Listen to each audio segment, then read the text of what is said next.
measure how much things cost or how much the economy was affecting that.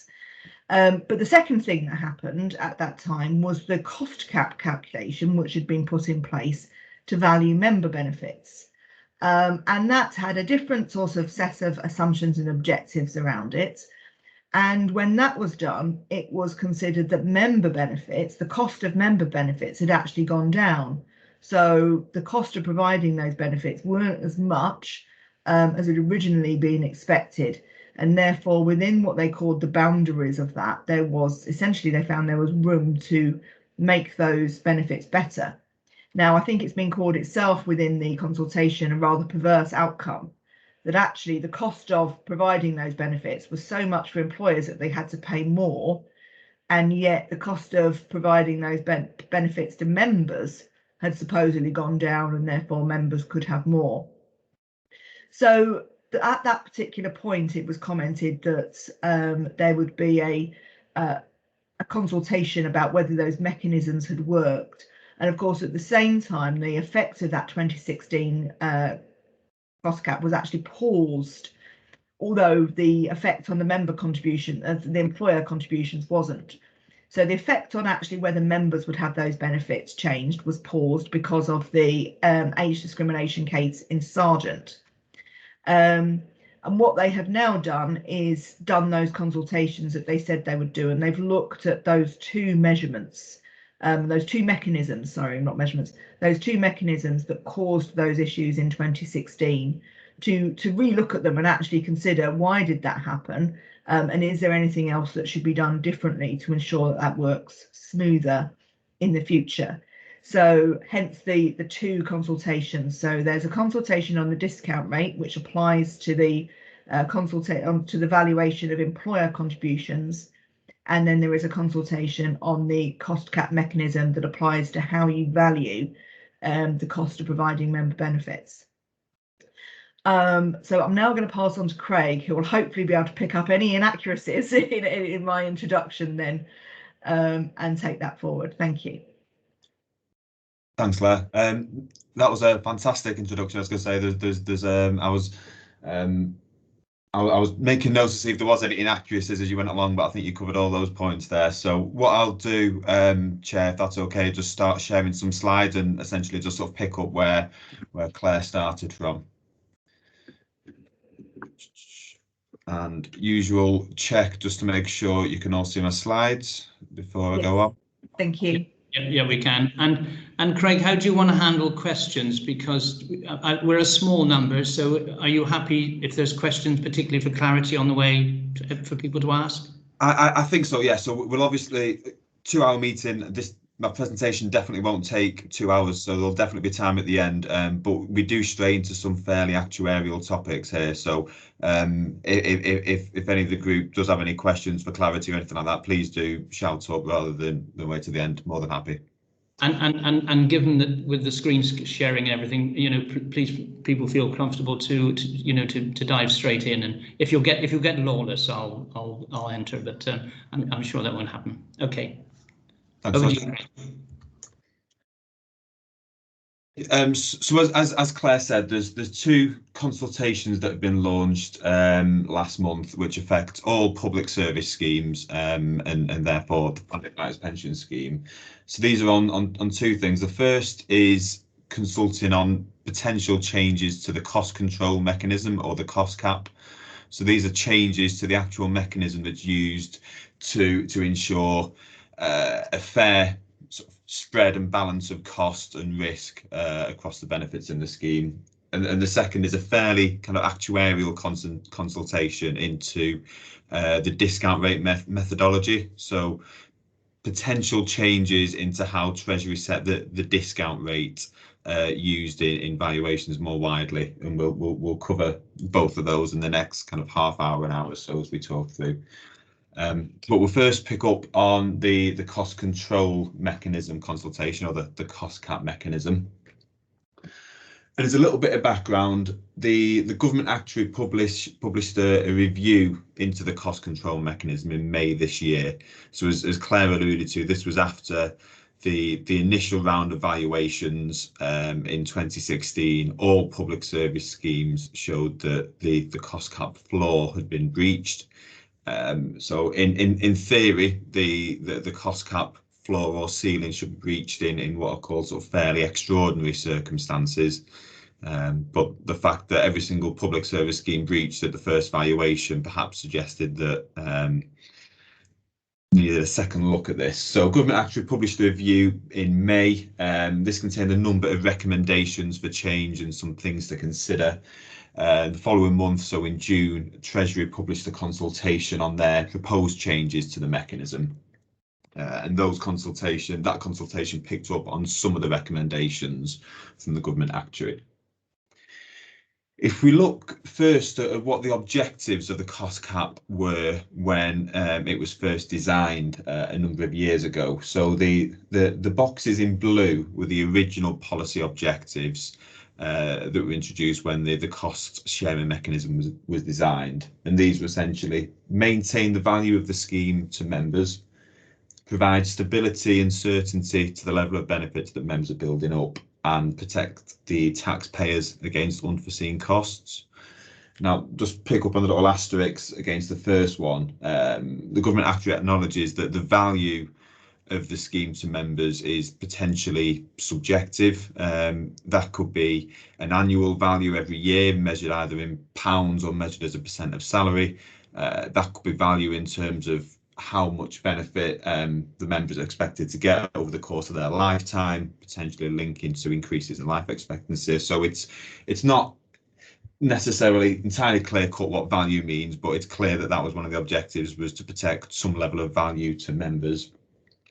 And as well as the original policy objectives, there was some additional considerations that the Government Actuary was asked to consider by Treasury, and they're the two in green.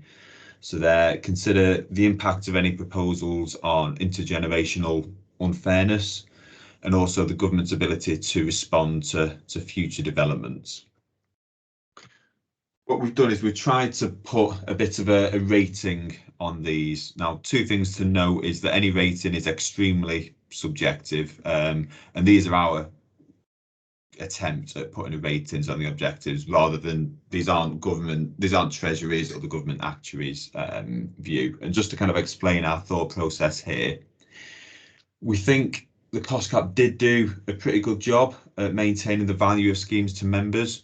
So the cost cap valuation in 2016 showed that improvements to life expectancy had been lower than assumed, and salary increases had been lower than assumed.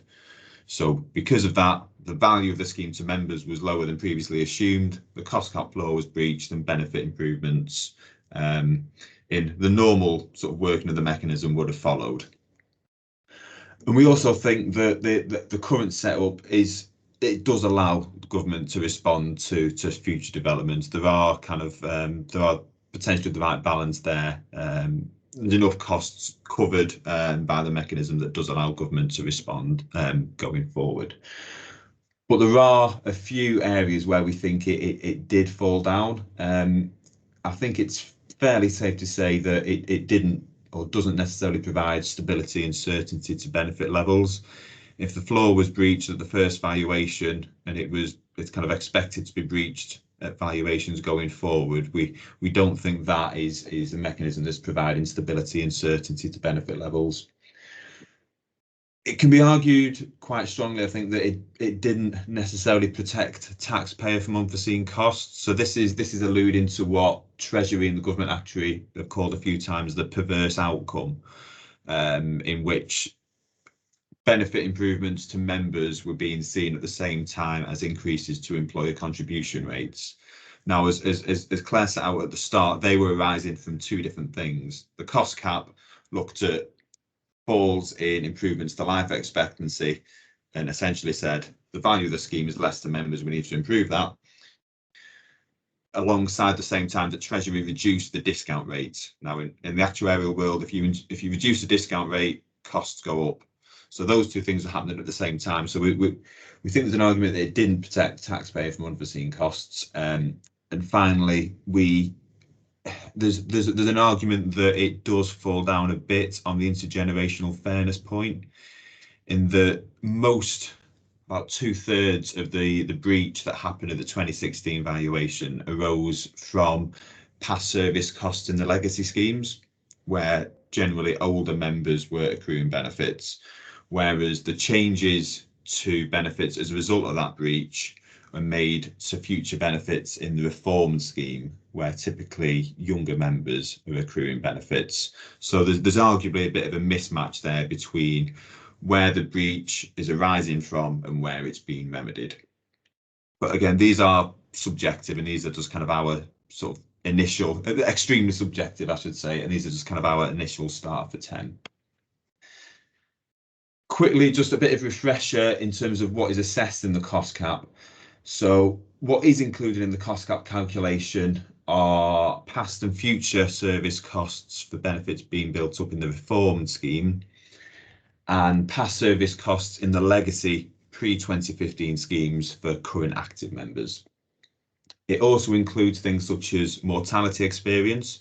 So if life expectancy isn't improving as fast as we thought it was, or vice versa, if life expectancy improves faster than we think it was going to, then that would be captured. And as we now know, McLeod is included in the cost cap. It's a sort of fairly recent development that different representatives have different views on naturally, but that is, as we stand today, included in the cost cap.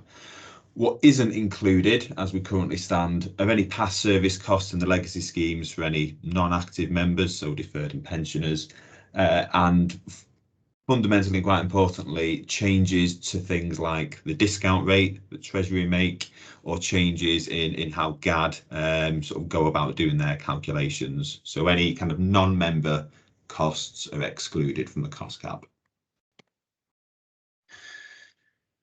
If we look, just kind of recap what happened with the fire schemes. So the long term, the target cost cap was set at 16.8% back in 2012. That's the dark blue bar on the left. Now there's a 2% corridor, which essentially means if costs go up or down by within that 2% corridor, then there's no breach. If costs exceed that corridor even by 0.1%, then benefits are remedied, improved or worsened to bring the cost back to that original 16.8%. The initial 2016 valuation results showed that the floor was breached by 5.2%, so that's that rather angry looking red bar there. So what that initially meant was that there'd been a cost cap floor breach, benefits needed to be improved to bring that, to get rid of that 5.2%, essentially to bring the cost back up to the 16.8%. Once the rather significant impact of McLeod was added in, with some kind of tail effects from increases to member contributions as a result of that, there's a fairly material ceiling breach. What has been decided as a result of that is that for this valuation, and while they're reviewing the cost cap mechanism, that ceiling breach will be waived. So there won't be a reduction to member benefits to bring that cost down from the 31.4 back to the 16.8. So that's kind of a recap of where we kind of currently stand with the results of the 2016 valuation. And moving on to the rationale for change, why are we looking at this, and kind of just reminding ourselves of some of the numbers. By we, I mean, why are Treasury looking at this? All the public service schemes saw really significant breaches the first time this cost cap mechanism was used in anger. The chart from GAD is at the bottom of this slide. We see these breaches range from 3.1, 3.2% below the floor to around 5.5%. So fire was fairly high in terms of the breach of 5.2, but it doesn't look like fire was the largest breach. Potentially armed forces or police kind of vying for that role. As I said before, the majority of this breach was due to costs arising or kind of the opposite of costs arising from the legacy schemes. So around 2/3 of that breach was down to legacy scheme benefits. And there's also questions on whether 2% is a reasonable corridor or whether it needs to be widened to kind of make it slightly less sensitive to changes. And again, the final point that Treasury and GAD note a number of times in the documents is that there's this, what they call a perverse outcome. The cost cap was saying one thing where the actual impact on employer contributions was saying the other. So what GAD recommended, they split the recommendations into two groups. So we've got stage one on the left, which are changes to the actual mechanism itself. And these were essentially leave things as they are, so account for past and future service in the reform scheme and past service in the legacy schemes. There was the opposite end of the spectrum where they proposed they just consider future service only in the reform scheme, and there was a kind of halfway house where they said let's ignore any costs arising from the legacy pre-2015 schemes and let's just look at the reform scheme, but look at both past and future service in the reform scheme. They also suggested widening the corridor. Their starter for 10 was increased from 2 percentage points to 3 percentage points.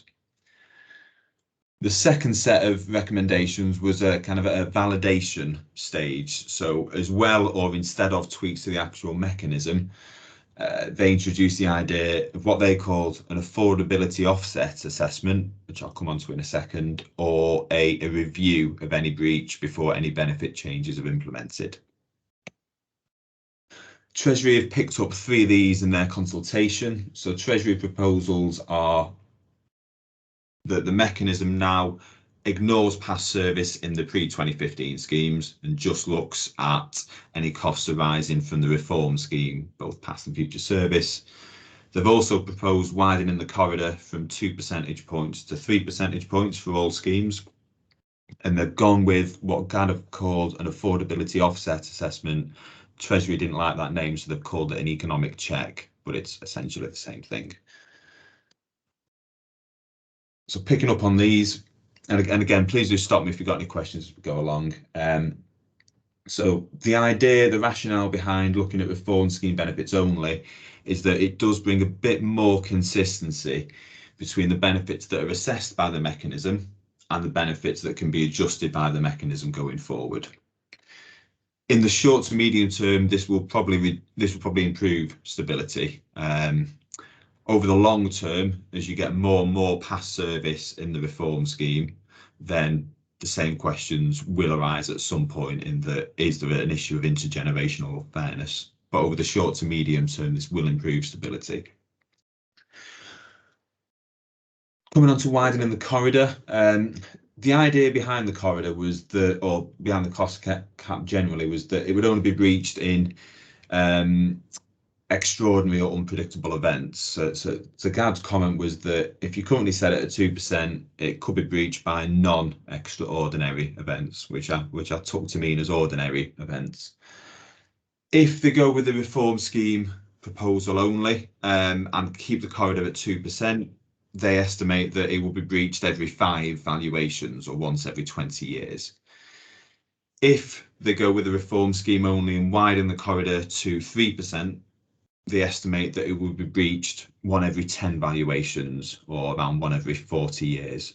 So again, for a typical working life, that'll be sort of 1 breach for someone with a 40-year career. So that, to me, that doesn't feel unreasonable to expect 1 breach in your working life, a 40-year career. But again, others will have different opinions, I'm sure. The first 2 are essentially tweaks to the mechanism. So they're, in my view, there's a mechanism that was agreed. There's still going to be a mechanism, but there's some tweaks to how the kind of the maths of that actually works to reflect the fact that it was a bit too sensitive initially, perhaps. The third one is a bit more of a fundamental change in that the mechanism will do its thing and produce the number, but then this economic check will be an extra layer to prevent this, what they call a perverse outcome. And what this will essentially do is that once the mechanism has done its thing and produced the result, no amendment to benefits will be made until there's a check against the change to employer rates due to things such as changing in the discount rate. So I'll illustrate that with a slide, which will hopefully make it a lot more clearer than I've just tried to there. So if we focus on the chart on the left initially, if the cost cap has resulted in a 5% floor breach, say, so similar to where fire was last valuation, and then the impact of the escape rate has reduced employer contributions by a further 1%, what would happen is those two are added together. There's still a breach, but the proposal is that changes to the escape rate, changes to the discount rate, can't cause or increase a breach. So the breach that would need to be remedied in the left-hand side example would just be that 5% floor breach. But the proposal is that changes to the escape rate, although they can't cause or worsen a breach, they can reduce or remove a breach. So if we look at the chart on the right-hand side, if we still had that 5% floor breach arising from the cost cap, but changes to the escape rate had increased employer contributions by, say, 3.5%, those two would be added together. The answer is a breach of 1.5%, which is within the corridor, so therefore no changes would be met. So again, that took me about 10 minutes to sort of fully understand that, and then I had to sort of relook at it again. So just to kind of repeat that, changes to the escape rate can't worsen or cause a breach in the first instance, but they can be used to either reduce the amount of breach and the amount of benefit improvement or worsening that's needed, or if the change in escape rate is big enough, it can be used to totally reduce the breach, remove the breach completely. So if that had applied at the 2016 valuation before we looked at McLeod, the cost cap floor would have been breached, so benefits would have needed to be improved for members. But because the escape rate had reduced and employer costs had increased, that would have offset that, and no benefit improvements would have been sort of met through that mechanism. Does that make sense before I move on? Because that's probably one of the most kind of fundamental proposals that Treasury are proposing, I think. Sorry, Craig, can I just jump in with a quick question on that one? Yes. If it was the other way around, and rather than it's going to breach the floor, it's going to breach the ceiling, would the exact opposite be true still? Yes, the exact opposite would be true. So if, for example, the cost cap indicated that the cost of the scheme had got too much and benefits needed to be worsened, but that was happening at the same time that employer contribution rates were coming down, then the exact opposite would happen. Yeah. There's 8 of these charts in Treasury's consultation. I picked out 2 for the sake of everyone in this meeting, but vice versa applies. Okay, that's great. Thank you. So in terms of the impact on the proposals, so looking at members first, the impact to move into a reform scheme arguably reduces intergenerational unfairness, at least in the short to medium term. And over the short to medium term, there's fewer expected changes to benefits, either up or down. In terms of the widening corridor, all things being equal, widening the corridor will mean that we expect fewer benefit changes to happen. But it's worth noting that when they do happen, the impact will be larger, because you'll be undoing a 3% change, say, rather than a 2% change.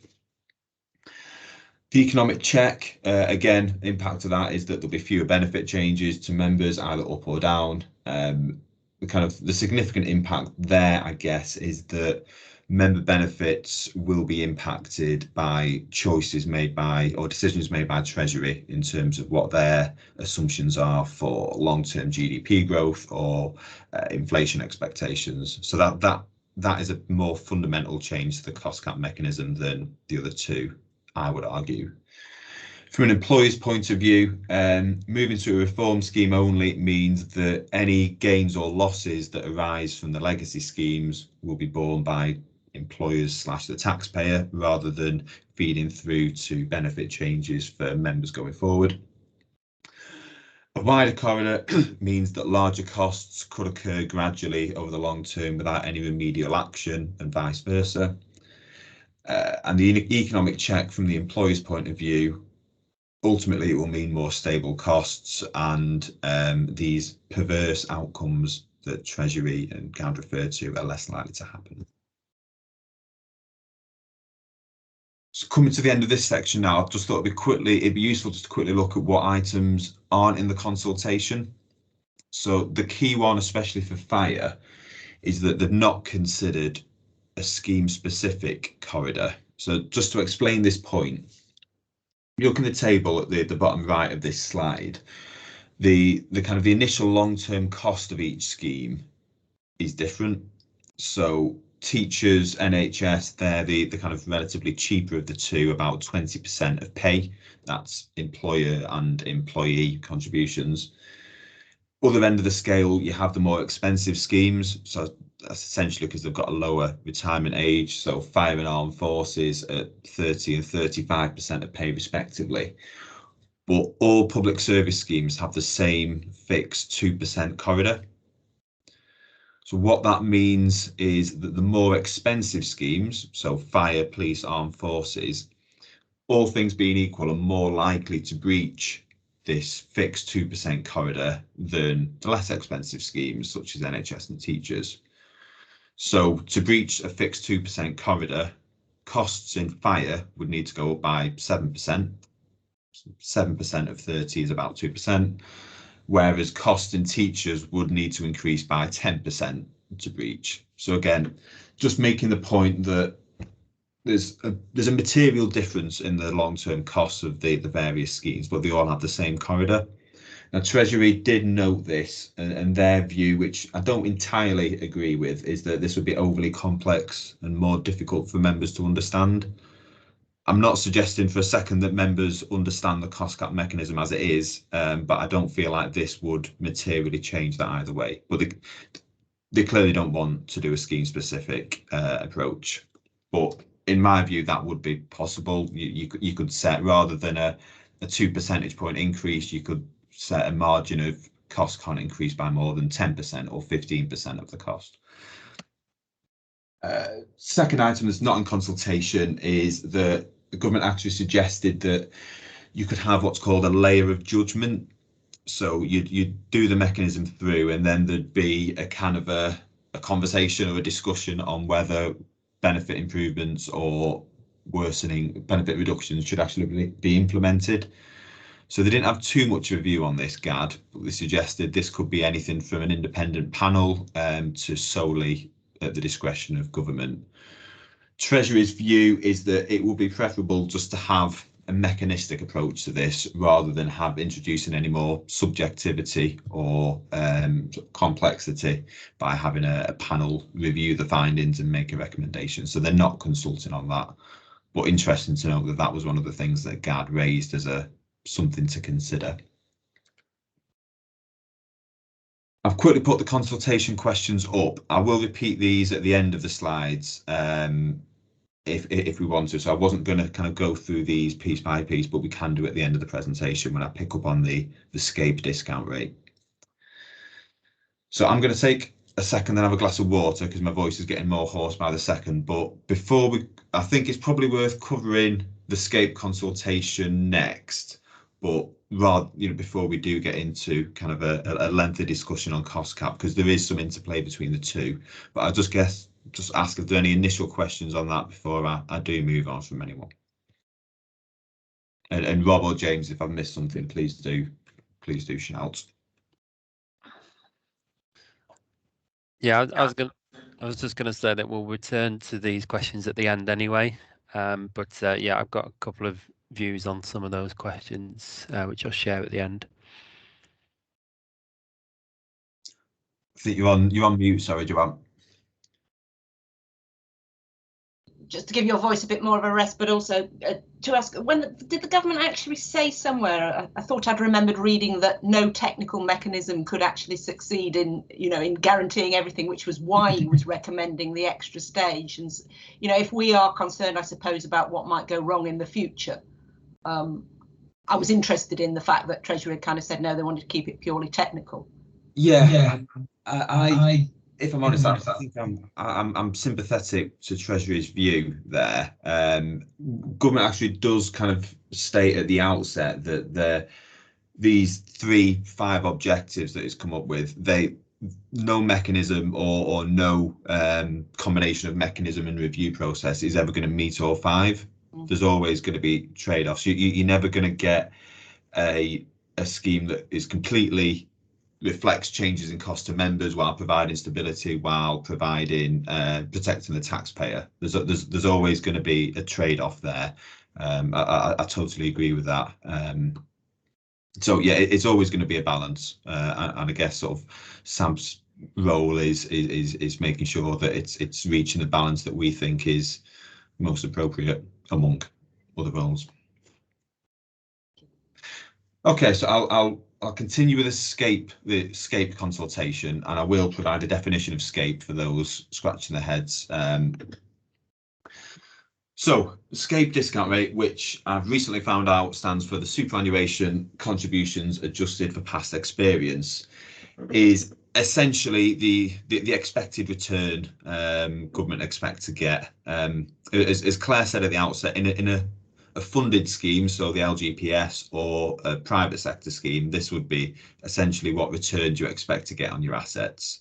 Things are a bit different in unfunded public service pension scheme world, so they need to come up with a bit of a proxy for what they think that is, and currently it's long-term expected GDP growth. For fire scheme and others, that's mainly used to set employer contribution rates every 4 years. There's also kind of some second order effects that feeds into. So it's used to calculate early and late retirement factors. It's used in some elements of calculating scheme pays factors when members reach annual allowance. And for the 92 scheme in fire, it's used in setting commutation factors. The current rate is 2.4% above price inflation. That's been reviewed a number of times over the last 10 years and been reduced at each review. I'll come on to those numbers in a little bit. And yeah, that's currently based on long-term GDP growth, which is, as you can imagine, over the last few years has been fairly volatile.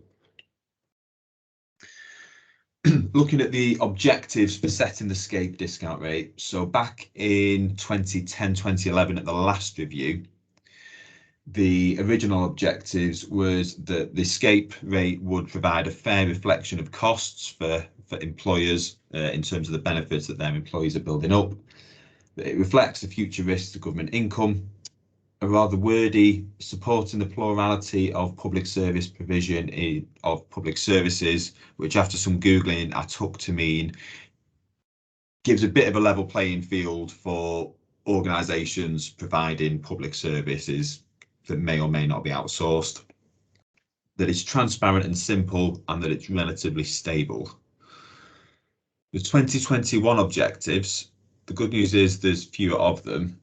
Interestingly, the two that don't appear, one is the supporting the plurality of public services, which I'm glad I never have to say that sentence again.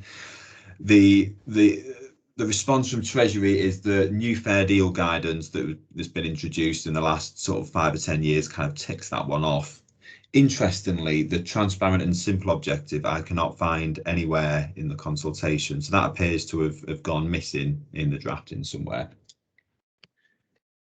In terms of the priorities, the two objectives that were explicitly prioritised at the sort of the formal review 10 years ago was that the fair reflection of costs and the reflecting future risks to government income. The objective that's prioritised this valuation has been stability, with an equal weighting given to the other two. So that is possibly leading to sort of gives you a bit of an idea of where they're going with their potential recommendations. Why they recommended a change? Well, the SCAPE discount rate has been reduced twice since 2011. There was a mini review scheduled anyway for 2016 where it was reduced, and there was an out of cycle review in 2018 where it was reduced further. And again, at the risk of stating the obvious, in pensions and actuarial world, if the discount rate reduces, costs go up. Costs work in go in the opposite direction to discount rates. Lower discount rate, higher cost. These frequent changes make it difficult for employers to budget. And if they retain the current approach of basing the discount rate on GDP expectations, there would be a further significant reduction if they updated to the current projections. And quite a crucial point, I think, GDP projections are done by the Office for Budget Responsibility, the OBR, whereas not the proposed approach necessarily, but one of the alternate approaches put forward by Treasury, which is essentially the approach they did 10 years ago before they changed it, is an approach that is set by Treasury. So there's more control there, and I would sort of guess more stability if it's approach that they're setting rather than one that another government body is setting.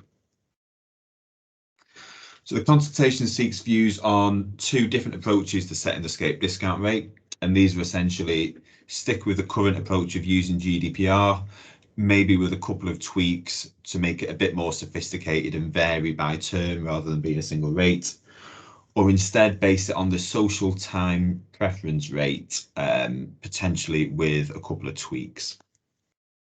Cover both those points in a second. The second view that they're seeking is whether the review of the SCAPE discount rate should be aligned with the valuation of public service pension schemes. So they happen every 4 years.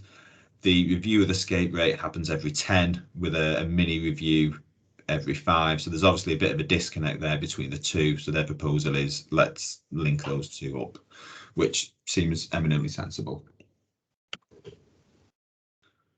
So the social time preference rate is a rate used by Treasury currently to essentially appraise long-term programmes, projects and policies across government. It's currently 3.5% above price inflation, and you'll note that that is materially higher than the 2.4% that the SCAPE rate currently is. And perhaps importantly for Treasury, it hasn't changed in around 20 years. Documents I've seen go back to the early 2000s, and it's not changed. I won't spend much time on the final 3 bullet points, but essentially it consists of 3 things. A time preference, something called catastrophic risk, which I'll come on to, and the wealth effect, which when you add those up, give you your 3.5%. Now, Treasury are proposing that one of those elements, so the catastrophic risk, which is essentially a bit of a risk premium to reflect the fact that there's some kind of industry or economy-wide shock that means the returns you expect from this project aren't sort of completely disappear. They propose that is removed. The impact of that is that you get a discount rate that's about 2.5% above price inflation, potentially with some tapering off at longer terms. If you run the numbers, there is very, very little difference, we think, between that and the current approach, which is 2.4% above price inflation. So they're proposing a tweak, which maybe coincidentally, maybe not, gives you broadly the same answer as the current approach. If we just look at how it's changed recently, just to sort of add some numbers to what I was saying earlier. Before 2011, the discount rate was set in line with the social time preference rate at 3.5% above inflation. The last major review in 2011 changed that to set it in line with GDP, which at the time was 3% above price inflation. There was a scheduled mini review in 2016 where that was reduced. There was a further out of cycle review in 2016 where that was reduced again. And if they just stuck with that current approach, that would be reduced materially to 1.8% above price inflation. Now, just to kind of put some perspective on that, the 2016 valuation report suggested that if the SCAPE rate was reduced by 0.25%, employer costs would increase by about 10% of payroll. So reducing from 2.4% to 1.8% could easily increase costs by over 20% of payroll. So that is a material change. Whenever you're talking about discount rates, because these things compound over years, what look like on the surface relatively small changes can have quite material effects on the cost of benefits going forward. So what is the future rate? Well, if we did nothing, it would fall at least at best to 1.8% based on where GDP is currently according to Treasury. If it was set in line with the social time preference rate, again, like it was before 2011, that would potentially be 3.5%, which would mean that costs come down significantly across all public service schemes. Or there's this tweak that Treasury allude to, which would mean that costs are relatively unchanged, but potentially more stable going forwards. In terms of the pros and cons of the two, I'll just pick out a few of these here. That there's advantages of sticking with the current approach. GDP is essentially a proxy for tax revenue, which is where future benefits are paid from. So there's an argument that that is maybe a sensible approach. And GDP is also set by the Office for Budget Responsibility. So there's an argument there that there's a separation between Treasury, who use a discount rate for value of the schemes, and who sets it. But it's not been stable in the last 10 years. There's been a lot of change, and if that was used going forward, there'd be a material increase to the cost of schemes to employers going forward. Advantage of using the social time preference rate is that public service unfunded pensions are essentially a form of government investment. So there's an argument there that they should be valued consistently with other such investment projects, and it's much more stable. So all things being equal, would expect less volatile results going forward. That all things being equal is doing a lot of heavy lifting there, I should probably add. Possible downsides, it is maybe less commonly understood than GDP, and there's potentially some tweaks needed to it to make it, in Treasury's words, suitable for public service pension schemes. Impact on employers. Lower discount rate, as I said, means higher cost. So sticking with GDP will ultimately, all things being equal, mean significantly higher costs, we think. In terms of actual changes, we know that the next contribution rate change will be from April 2024. So that's pushed back a year. It would normally be April 23 following the 2020 valuations. In terms of members, there's no direct impact on benefits, because essentially the discount rate, although it in a funded scheme, it impacts the pace of funding, so it impacts kind of how fast benefits are paid for rather than the actual benefits themselves. But in public service schemes and due to the cost cap, there are some second order effects. So changes in discount rate can impact the early and late retirement factors, impact commutation factors in the 92 scheme. There is an interaction there with the cost cap, because the proposal for the economic check in the cost cap is that the scape rate will be used, or possibly an alternative, depending on what changes are made to the scape rate. There are also other indirect consequences to employees. So if employer costs do increase significantly, then that will obviously feed through to employees in some way or another, whether that's cuts being made elsewhere, lack of investment. So no direct cost on day one to the benefits they're building up going forward, but there are indirect costs that will and do arise from changes to discount rates. Again, 7 consultation questions which we'll pick up very shortly, and we can go through and sort of discuss those if we want. In terms of next steps, I'll just talk through these and I'll pause for breath and questions. So in terms of next steps, initially consider whether we want to respond to the consultation. Not all SABs will want to necessarily, and not all SABs will have the resource to.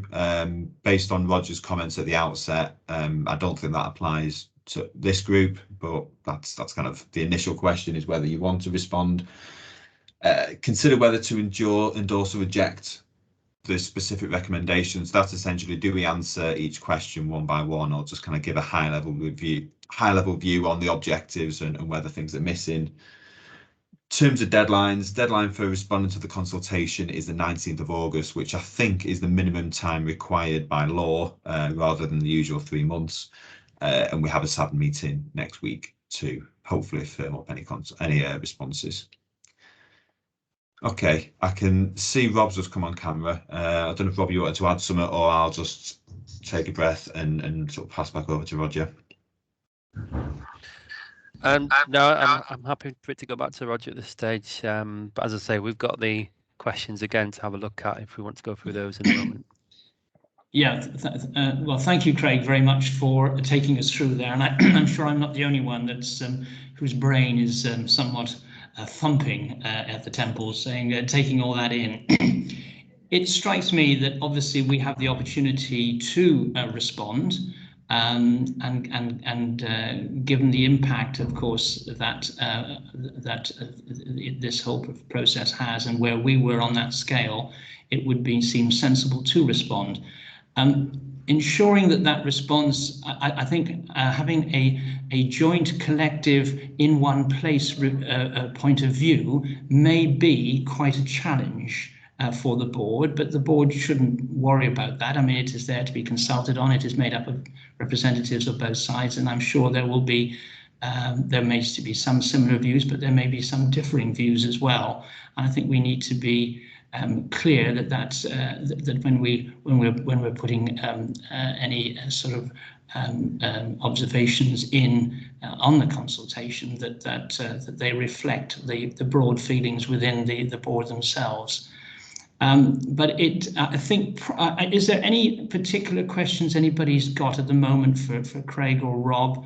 Any clarification? I mean, or should we go straight into the questions, or is that because it strikes me that might be the sensible way to navigate our way through this, bearing in mind that we want to try and sort of start to tease out some of the issues that are particularly pertinent to us, ready for next week's meeting and to put before the board.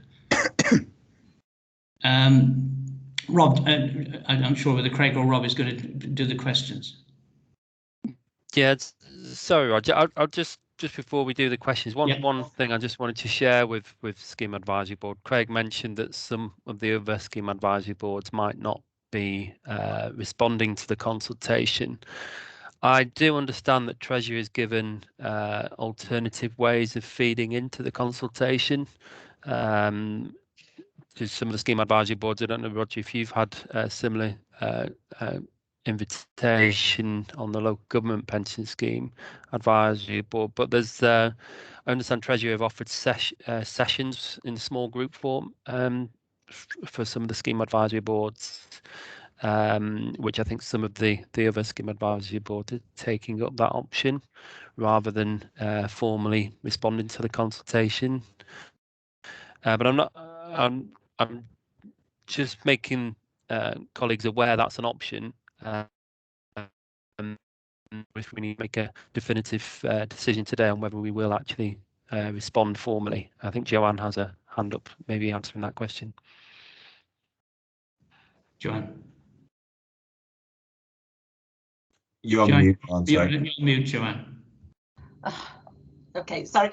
Yeah, we have been invited along to what's described as an engagement session. I get the feeling that is going to be much more to run us through it rather than for us to sort of be able to give our views back, which is why I'm forming the view that actually, I think it would be, I would quite like the SAB to be able to respond to this, because I think it is significant, and I think it's important as well when we make the response not to be too bound, I don't think, by the various technical questions they ask, because it's kind of the bigger picture stuff I think that we would like to comment on. Like, do we agree with the objectives and the emphasis they're putting on the objectives, which seems to me to be the most significant thing about the way the consultation's going. Yeah. Lynn? Yeah, I think since the cost cap is fundamental to the board's role, then I think we have to try to agree a response to the consultations. Yeah. And yeah, Chair, if I can respond to that, I think I would very much agree that I think you should respond. I wonder, as we go through the questions, if there's any questions that we're not unanimous on, that we should still try to respond to as many questions as we can that we are unanimous on. And I think one of the things I was saying in my sort of preamble before you spoke, Rob, really was to say that I don't think if we're not unanimous on some of these things, let's not worry about that. We can still put those forward and say employers thought this, employees thought that. I think that sort of adds some credibility to the integrity of the board. That there obviously will be some different views and opinions because of the strain that places on the different role. Yeah. But where we can obviously get agreement, then obviously that would be better. Okay. Okay. All right, Craig, can I invite you to go through questions? We might as well go through them in order, although the order might not necessarily be the ones of most importance, but we might as well, to keep it simple, go through question by question. And then Craig, obviously remind colleagues what you said earlier about each one, really. Yeah, so hopefully you can still see my slides. So if we just sort of do this approach, then the first question there is essentially, is the proposal to only allow for costs arising from the reform scheme the most essentially the right balance of risks between members and the taxpayer? So current approach is that the costs included in the cost cap are reformed and legacy scheme, and there's obviously a disconnect there between benefits that are impacting the cost cap and benefits that can be changed by the cost cap. The opposite end of the spectrum is just to look at the reform scheme and just to look at future service only. Now, the comments there in the consultation is that while that would be potentially more stable, there's a lot of costs there that aren't being included, and therefore there's potentially a greater risk to the taxpayer because all past service costs are excluded, which means that all that risk falls to the taxpayer. So the proposal is a halfway house, essentially, as I read it, between we won't include legacy scheme costs, but we will include past and future service costs in the reform scheme. Going as we stand now, there isn't very much in terms of past service in the reform scheme because it's only been around 6 years. Going forward, that balance will change, and therefore there'll be, over the next sort of 5, 10, 15, 20 years, there will be more of a potential intergenerational unfairness arising. In a nutshell, they've taken a bit of a halfway house, it seems, in terms of what we recognise and what we don't. I'm not sure if that helped or just made it more confusing. So apologies if it was the latter. Can we break the question down a little bit because it's sort of saying what would be the Yeah. right balance of risk? No, sorry, Craig. I think, yeah. And if you're looking at the right balance of risk, the question is, how do you determine that? You've already mentioned intergenerational fairness, which is one thing, but the other is, would we prefer stability? Would we prefer intergenerational fairness? Because we might feel it's the right thing to do for one reason and not the other on that. So I'd like to break that question down if possible, please. Yeah, I think that's wise, Joanne. And as Craig was saying, there's essentially 3 options that were put forward by the government actuary. Treasury is obviously plumps for one of them. Yep. And as is quite often the case, they kind of lead the question to say, is the reform scheme only design achieving the right balance and creating stable mechanism? So as you say, Joanne, to answer that question, you've got to break that into 2 parts. Is it the right balance, and will it create stable mechanism? It's not necessarily the case that one of those 3 options will achieve both. And so then you've got to judge, well, what's more important, the balance or the stable mechanism? And I think, Craig, and correct me if I'm wrong on this, so in terms of the more stable mechanism, would the least stable be just reform scheme future service only? No, I think Right. I knew I'd get that wrong. Reform just focusing on future service only would give a more stable and arguably more generationally fair well, that sort of loosely defined mechanism. The reasons they've not gone for that approach is that if they just focused on future service only in the reform scheme, then any cost at all arising from past service, whether that's past service in the reformed or legacy schemes, would fall solely on the taxpayer. So while moving to future service only would be more stable, that conflicts with the protect the taxpayer objective somewhat. Whereas on the converse of that, if we stuck with current arrangement, which is reform scheme and old scheme, that's the most unstable. Yes, but the converse of that is that there's more costs there being incorporated, so arguably more protection for the taxpayer, ignoring the fact that the perverse outcome side of it that they mentioned.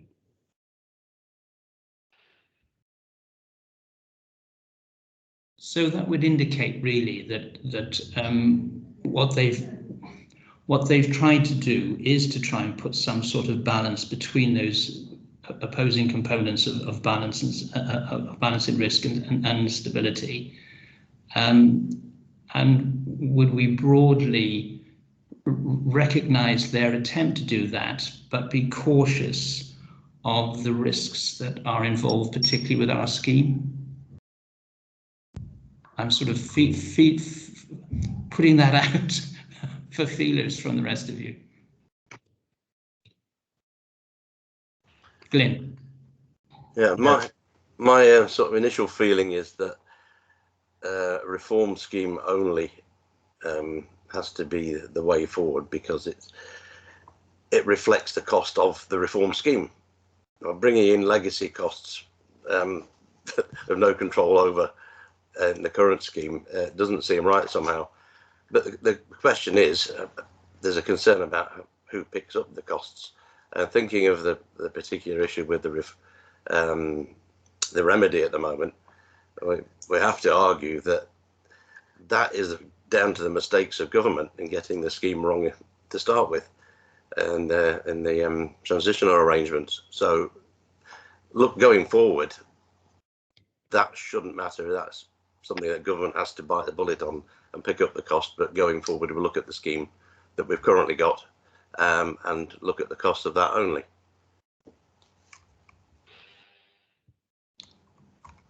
Claire. So, yeah, just to play devil's advocate there, Glyn, one of the arguments that Treasury might make is their reforms in 2015 were to reduce the costs on taxpayers and by introducing a new scheme. So arguably, they would argue that what they wanted to do was reduce costs, but actually they got it wrong and costs went up. So arguably, they could argue that that isn't their cost at all and that it's fair on members, I think. I don't want to go down a rabbit hole talking about that, but I think there is an argument about what they have attempted to do, the purpose of the 2015 reforms, if you take it at face value, and I appreciate other people might not, were to control the ever spiraling costs of reform, and they tried to offer additional protection in there. What they got wrong was making the schemes more expensive by keeping the protection in there. So just as a devil's advocate there with regards to who picks up those costs, the costs are on the taxpayer all the time, and I don't know if this changes that. Rob? Yeah, I was just going to agree with Glyn and Claire. But what I particularly agree with on his first comment, that intuitively it feels like this cost cap should only be based on the reform scheme. So the legacy scheme, it feels like it shouldn't impact on the cost cap mechanism. And then the balance between whether it's future service only or should be future service and past service, just within the reform scheme membership, perhaps feels like the Treasury has tried to do a compromise and balance. Ultimately, that past service is kind of intergenerationally unfair, but is it a fairer share of the cost between taxpayer and members? So, you know, this is probably one where I think what they proposed is a reasonable compromise with all things considered. But, you know, happy to invite others to comment. Joanne. Yeah, and I think Rob said some of what I was going to say, which is that it's the different objectives and value for members, and we've talked about people bearing the cost, but of course it could be the other way around, and the mechanism as it's been put in place and the solutions that we've been given are intergenerationally unfair because of the way the money is being dished out. But there is, if legacy benefits were to somehow fall, there would be no way of getting them, you know, topping the value back up there. And so this is a question of, you know, does the fact that actually it's very difficult to get the benefits back fairly and the current mechanism is intergenerationally unfair mean that actually we would rather give up on that? And is the objective stability is the most important thing, that members actually know what they're getting? And then, you know, you can approach this in the view of, well, let's do it in a way that means that the cost cap mechanism is less likely to bite as often as is possible, as it were, if we take that view on that, I think. Does that make sense? Or? Yeah. So I mean, with regard to our comments on this one, as I said before, we broadly recognise the attempt of what they've tried to do, but we do need to sort of explore some of those issues that, you know, we've raised on both sides, which I suppose to some extent help to give credence to why they've taken the line that they have. Does that make sense? I don't know when. There's no reply, so I'm assuming that it does. Yeah. Okay. Glyn. Yeah, just I think I recognise what government are doing here and agree that it is a compromise of sorts, bearing in mind the experience they've had over the last few years.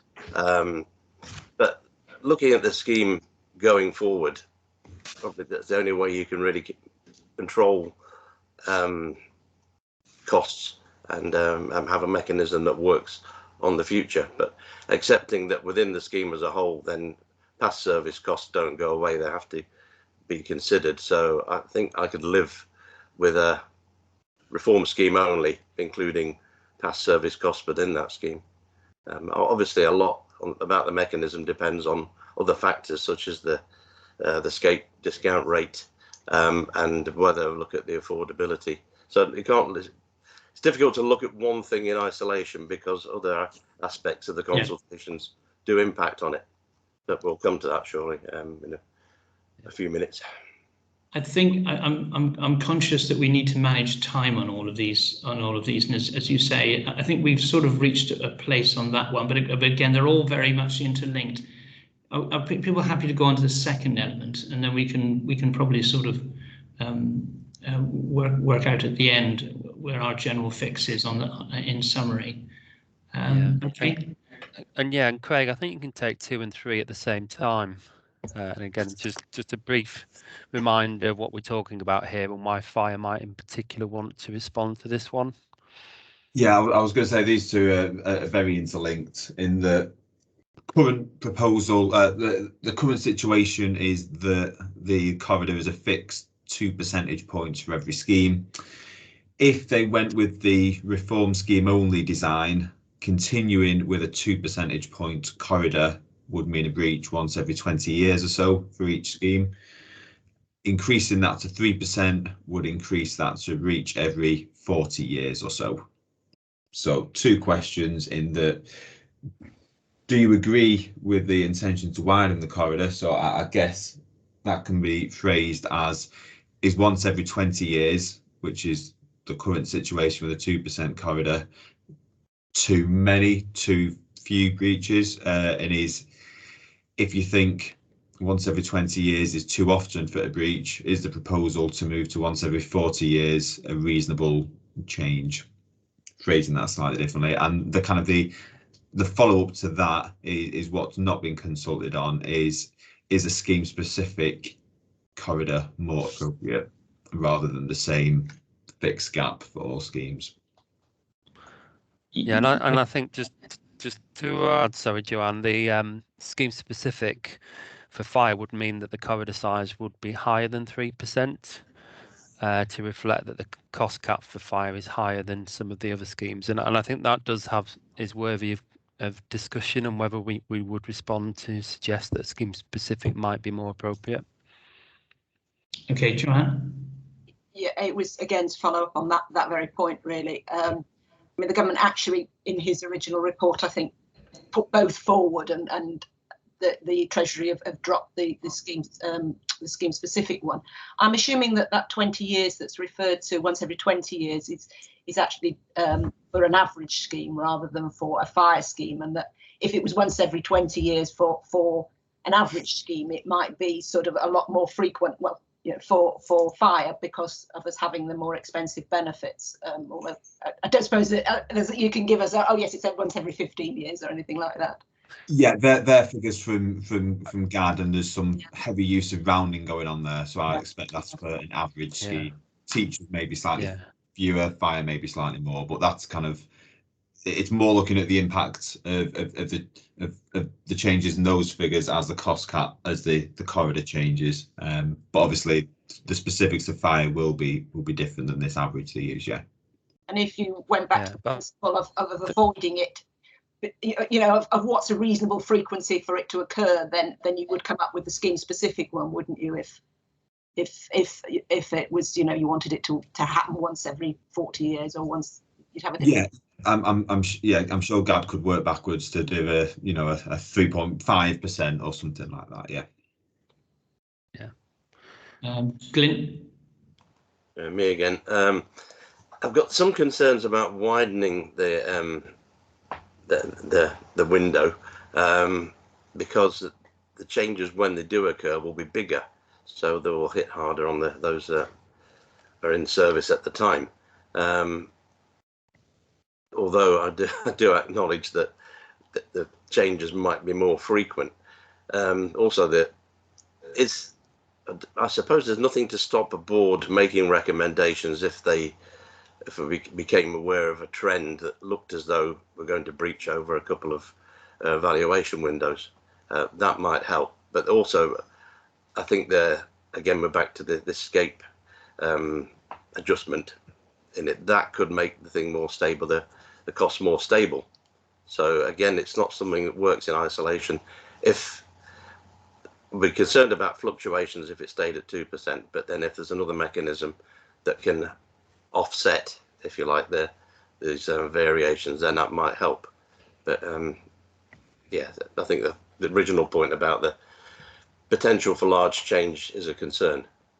I think that's focusing on that in isolation, Glyn. I think that's it in a nutshell. It's a trade-off between fewer and larger changes, or more frequent but smaller changes. Just looking at that in isolation. Sorry, Claire, I saw a cut across then. Apologies. Okay. No. I'll go Claire and then Rob. Yeah, no, not at all. There was two things I wanted to. One was actually not necessarily about the administrative effects of the widened or a narrow corridor. So what we have previously said was a concern is if you did keep the corridors and if you were breaching every 4 years, how would you ever explain an accrual rate in annual benefit statements to members? Would that undermine members being able to rely on retirement planning in any way? So I don't know whether that's something that is worth considering in that conversation, or whether it's sort of just an administrative effect. But I think that had been a very genuine concern previously, and I think one of our first thoughts when we'd seen the effects of the first cost cap was that in terms of how you, in annual benefit statements and projections and retirement planning, you know, the lack of retirement planning that would lead to if you were having a breach every 4 years or 5 years would be quite considerable. You wouldn't be able to rely on anything. So I don't know whether that's, so practically the idea of a wider corridor that means that doesn't happen, for me, I think just for those practical benefits, I think, you know, would be useful. And then my only other second comment was, I don't know, because I don't really understand it, but I've just sending through from the consultation in 5.17, the government at the end of that paragraph says that they are concerned that wider corridors for schemes with higher costs may benefit members of some schemes over others. The government is therefore not consulting on a proportional cost corridor. So I was just wondering whether Craig or Rob, you could explain that in a bit more layman's terms about what do we think they are trying to hint at there. I mean, we don't have to, you know, take that hint, but I just think it'd be worth kind of understanding a little bit. What is it that they are trying to avoid or you know, steer us away from there that we might be able to sort of target in a response about that? I'm honestly not too sure what they mean there. If I'm honest, I mean, there's it doesn't. Can I have an attempt? To me, that would make sense. It would be my reaction. Yeah. So sorry, Chair, if I may respond to Claire first. So I think what it might be referring to it can perhaps be questioned on subjective level, because at the moment 2% corridor, you could argue, will affect some schemes members more than others, because it's more likely to breach for fire than it is for civil servants. So whether that's in the members' favour or against their favour, obviously this way the cost cap is breached. But you could argue already that the 2% is makes it more likely that some would benefit and others wouldn't. So running that argument as a way of saying, well, if we had a scheme specific corridor, you know, some might breach at 3%, whereas another one had a 4% corridor and therefore didn't breach. I would question whether what they've said is right or is right or wrong. But it's the point is that some schemes, it won't always be the case, or it's unlikely to always be the case that all of them will breach at the same time. It just so happened that in the first time they did the cost cap, all the schemes breached. So I'm not sure that comment, Claire, is a valid one. It feels to me that it's already the case. Sorry, Chair. So I was going to say, so if we did want to make a comment about that, about proportional, I think we would want to respond to that comment and basically within our response in some way challenge it, maybe. Yeah. Can I apologise to everybody that I disappeared for a moment there, so I only heard part of what Claire said. But can I bring? I think Rob, you've spoken. I think is it Glyn and then Joanne. Sorry, that's a legacy hand. I'll put that down. Yeah. Can I? Joanne? Sorry, I was responding to Claire's question, but if I can raise my point, sorry, before Joanne comes in. Yes, sorry, go ahead, Rob. So I think you know it is actually my view that we should put forward strong reasons to use a scheme-specific corridor size. I think it's part of the concept, or where Treasury suggested it wouldn't be, it would cause problems. So we can rebut that. Glyn made a very good comment, though, that widening the corridor, although it reduces the number of changes, it could result in a rather large change all at once. And so we just need to be mindful of that and perhaps make a suggestion that, and we're almost straying into question 4 now, that as well as an economic check, maybe there can be a common sense check, as it were, that if you do widen the corridor and then there's a large change, perhaps it can be implemented over a longer time period. So I think we just got, although my view is that yes, we should widen the corridor, Glyn raised a very important point about what a potential implication of that is. And just to say, I know that in LGPS, and it's difficult to compare the two, of course, but we have a phrase of could, should, and must. And under the old 2%, on 2% plus, we know that we must. Under 1%, we could. And between 1% and 2%, perhaps we should make changes. and that's some of the schemes, some of the, you know, but that's, I know, is particularly specific to us, but I think that gives some sort of agree to what you just said, Rob. Joanne and then Helen. So mine was also to come back on that point of Glyn's and about the impact of change, and I think probably the suggestions there and whether it could be dealt with in smoothing periods or any of that spreading periods and those sorts of things, I don't know, because I mean I'm guessing that you'd get to the same point, but you've got fewer years of having already cut benefits if that was what was needed somewhere along the line. But I would have thought that you could do something to solve it. But I'm glad we thought that one through actually. So thank you. Okay, Helen. Yeah, mine was kind of comment on the same area. I kind of understand all the points that are raised and have certain agreements with some of them, but the expansion of the corridor that's would obviously affect less often, but to a greater degree, I've got concerns about that in terms of it affecting a smaller number of the membership disproportionately. Because if it's only that once in that 40-year period or whatever, then you've potentially got a load of people where they've had no impact from a change. But then you've got those who are still left as active who've got a bigger impact, and then nothing happens again. So I think it becomes a little disproportionate, whereas if they're slightly more regular but smaller, it's kind of smoothed across a much greater proportion of the membership more equally. Thanks, Helen. Sorry, so I missed out some of that, but do I see that the summary of that really is to say that whilst one can see some benefits of the 3%, it should be sort of balanced by having some ability as a board to spot and warn that we could take some measures in between. Is that a fair assessment?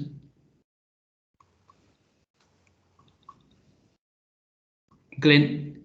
Yeah, I think that sort of comment there from Helen is valid and links to what I was saying, is that I suppose the overall objective, the policy objective about intergenerational impact is lesser with a more frequent changes. Whereas Helen says once every 40 years is going to be a big intergenerational impact. So it's obviously a consideration, and to be able to smooth or do something else in between times might be helpful. So instead of asking for a scheme specific model, we would say that would, which we know Treasury don't like, we would put that in as a recommendation. Is that agreed? I think so. On that basis, then, should we move on to the economic check? Which question 4. And I guess just to kind of introduce this, the principle behind this is that there'd be a kind of an extra mechanistic check that while it couldn't cause or exacerbate a breach, can reduce or remove a breach in either direction. It strikes me, this has been recorded, so I'm careful what I say, but it strikes me this is the Treasury's sort of clause at the end, which says, and we propose to amend any of the above regulations, and can quietly do this without, you know, under this sort of clause, which I suppose in some respects is where they get their key priority of stability in. Or am I being a bit too naive? I mean, I think it is worth noting that the assumptions, the proposed assumptions that will be used to do this check are potentially set by Treasury. So I'd say those comments are valid, Roger, without incriminating yourself on a recording. Yeah, it did strike. Joanne and I were talking about this last week. We both agreed this was the catch-all that balanced it up at the end. Joanne. Yeah, I mean, what's not been dealt with, I suppose, in the consultation is the fact that actually in the past they've kind of said people were deliberately being immune to what they described as a technical factor. And to me, there is this lack of discussing what value to member actually means, and the Treasury haven't gone there with that to say, does the members' benefits actually, are they worth more because interest rates are lower, or aren't they? And you can see some types of changes to the discount rate might actually make the benefits more valuable, and others might not.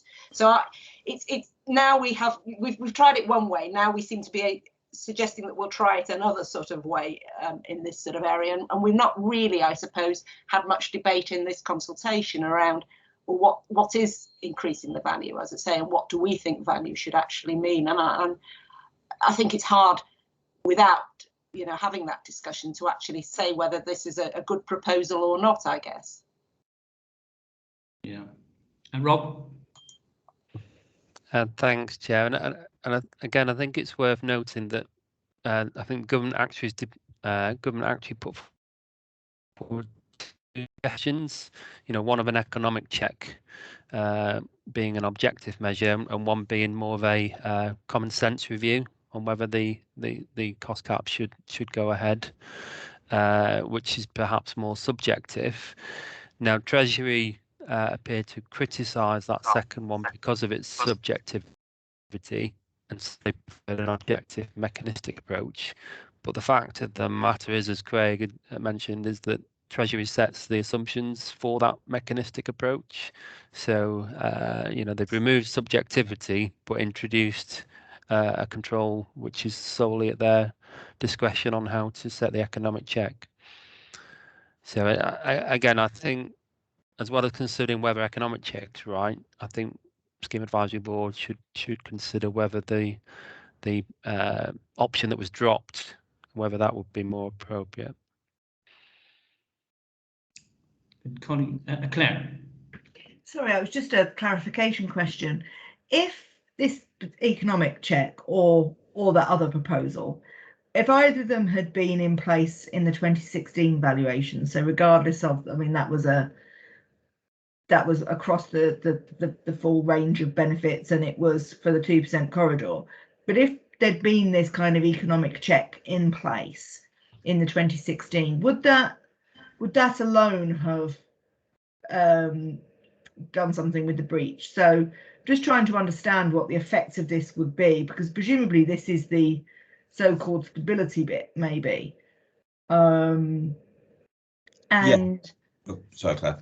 Sorry, yeah. So just in terms of what that means for members, what kind of comfort would they have about it being applied appropriately and not sort of just basically brought in to somebody to come back and say, well, we valued your benefits wrongly, so we're introducing this and reducing them again? I just want to just sort of talk around it a little bit, just so I understand what effect it has on member benefits and stability. Yeah, from so how would they picking up on that first point, if the economic check had been present at the 2016 valuation, that would have offset the fact that that would have offset the floor breach, so there wouldn't have been any changes arising from that. I guess the thing to claim devil's advocate, if the situation had been reversed, this economic check can also, in theory, offset ceiling breaches. So where the cost cap valuation indicates that members' benefits need to be reduced because members are living longer than we thought, but the discount rate has increased, so the cost to employers has come down, then in theory, this economic check could work the opposite way. So it's not just floor breaches that it's not just member improvements it's offsetting, it's potentially member worsenings, benefit worsenings that it's offsetting. But yeah, the impact would have been that it would have negated it at this valuation. So from the members' point of view, that is on one hand more stability, but arguably less reflection of changes in value to their benefits, because benefit improvements they're not going to live as long as the original assumptions thought they were going to. And Helen. Yeah, well, Rob's just covered the kind of point there that I was going to make. Is that this economic check is from a very layman's perspective, without any kind of actuarial knowledge or anything. It is basically bringing stability to the benefit structure of the scheme, isn't it? And that there is going to be, that using it means there's much less potential for changing that structure, which obviously, if you're going to make the benefits worse, is better. But if the benefits were going to improve, is obviously worse for the member. But in reality, the member can't have both things. So you've got to kind of pick what you feel is the kind of the best thing. And the thing is, but as Rob says, that you're then potentially losing out because of the mortality rate. But then again, the time after, the mortality rate might have improved again. So then you're still getting that level of benefits for a longer period, because obviously the mortality rate is changing all the time, and then it just gets valued at specific points. So I think it's one of the questions is where do we stand in terms of the stability of the benefit structure of the scheme for the member?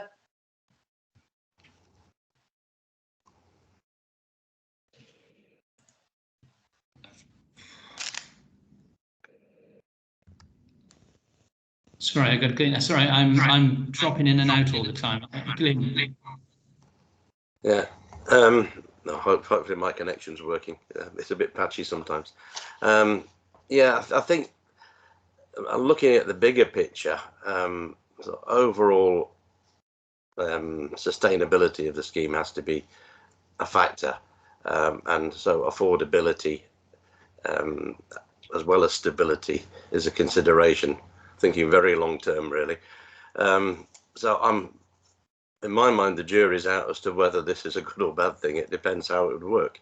So perhaps it's something that could be explored further, but I wouldn't necessarily want to commit to a yes or no at the moment without a bit more thought on it. So perhaps something that's we think about more. Okay. I'm only getting parts of this. Rob, is that an old hand or a new one? No, it's a new one. I was just going to say that I think I'm with Glyn actually. I'm not sure whether this is a good or a bad thing, but I guess it could be a good thing as long as we have some control, or at least we'll be consulted on if they ever change the economic check, which I guess is what they do when they if it's going to be escape discount rate.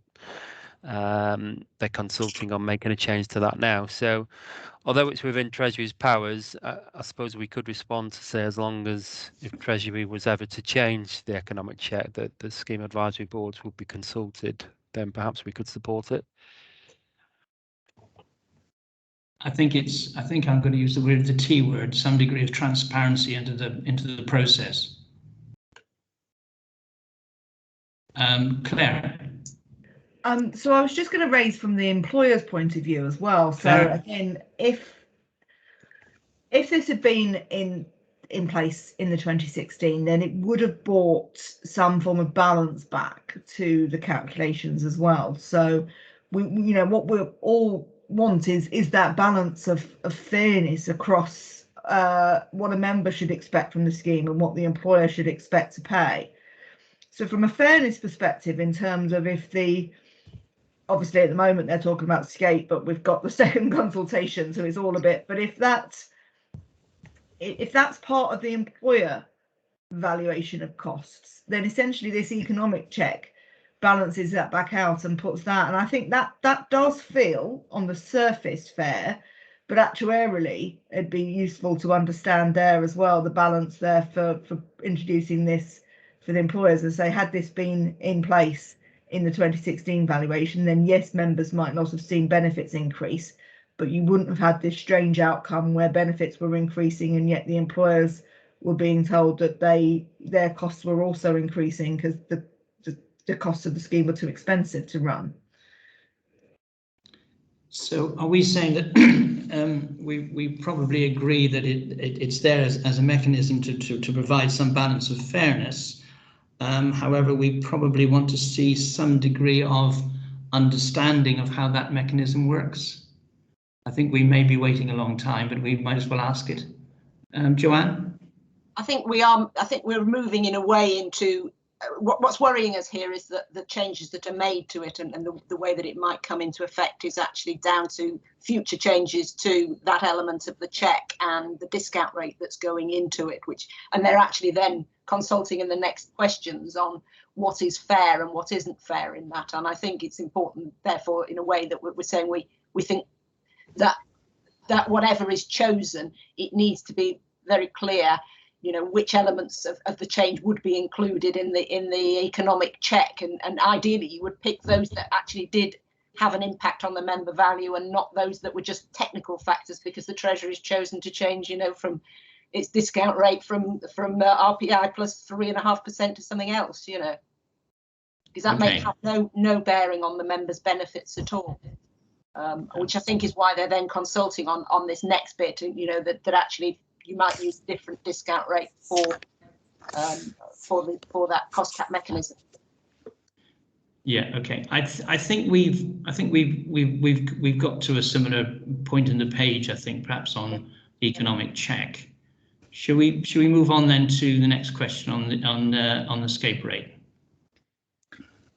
Yeah, if I just pick up 5 and 6, because they're essentially saying a very similar thing in that the proposal is that the kind of the economic check that would be used would be the escape rate, which we know is now currently set based on what we think GDP will be, so what we think, how we think the tax base will grow. But obviously we know Treasury are consulting on changing that to be a different measure that's kind of more in their control. So changing to proposing that the scale, or suggesting that the escape rate could potentially change to be in line with this social time preference rate. So what questions 5 and 6 are asking is, do we think that the escape rate as it currently stands, set in line with GDP expectations, is an appropriate economic check? And if the escape rate ends up being changed to be in line with something else, what do we think? Do we think GDP should continue to be used? Do we think we should just use escape as it's published, as it ends up being published, or some other measure?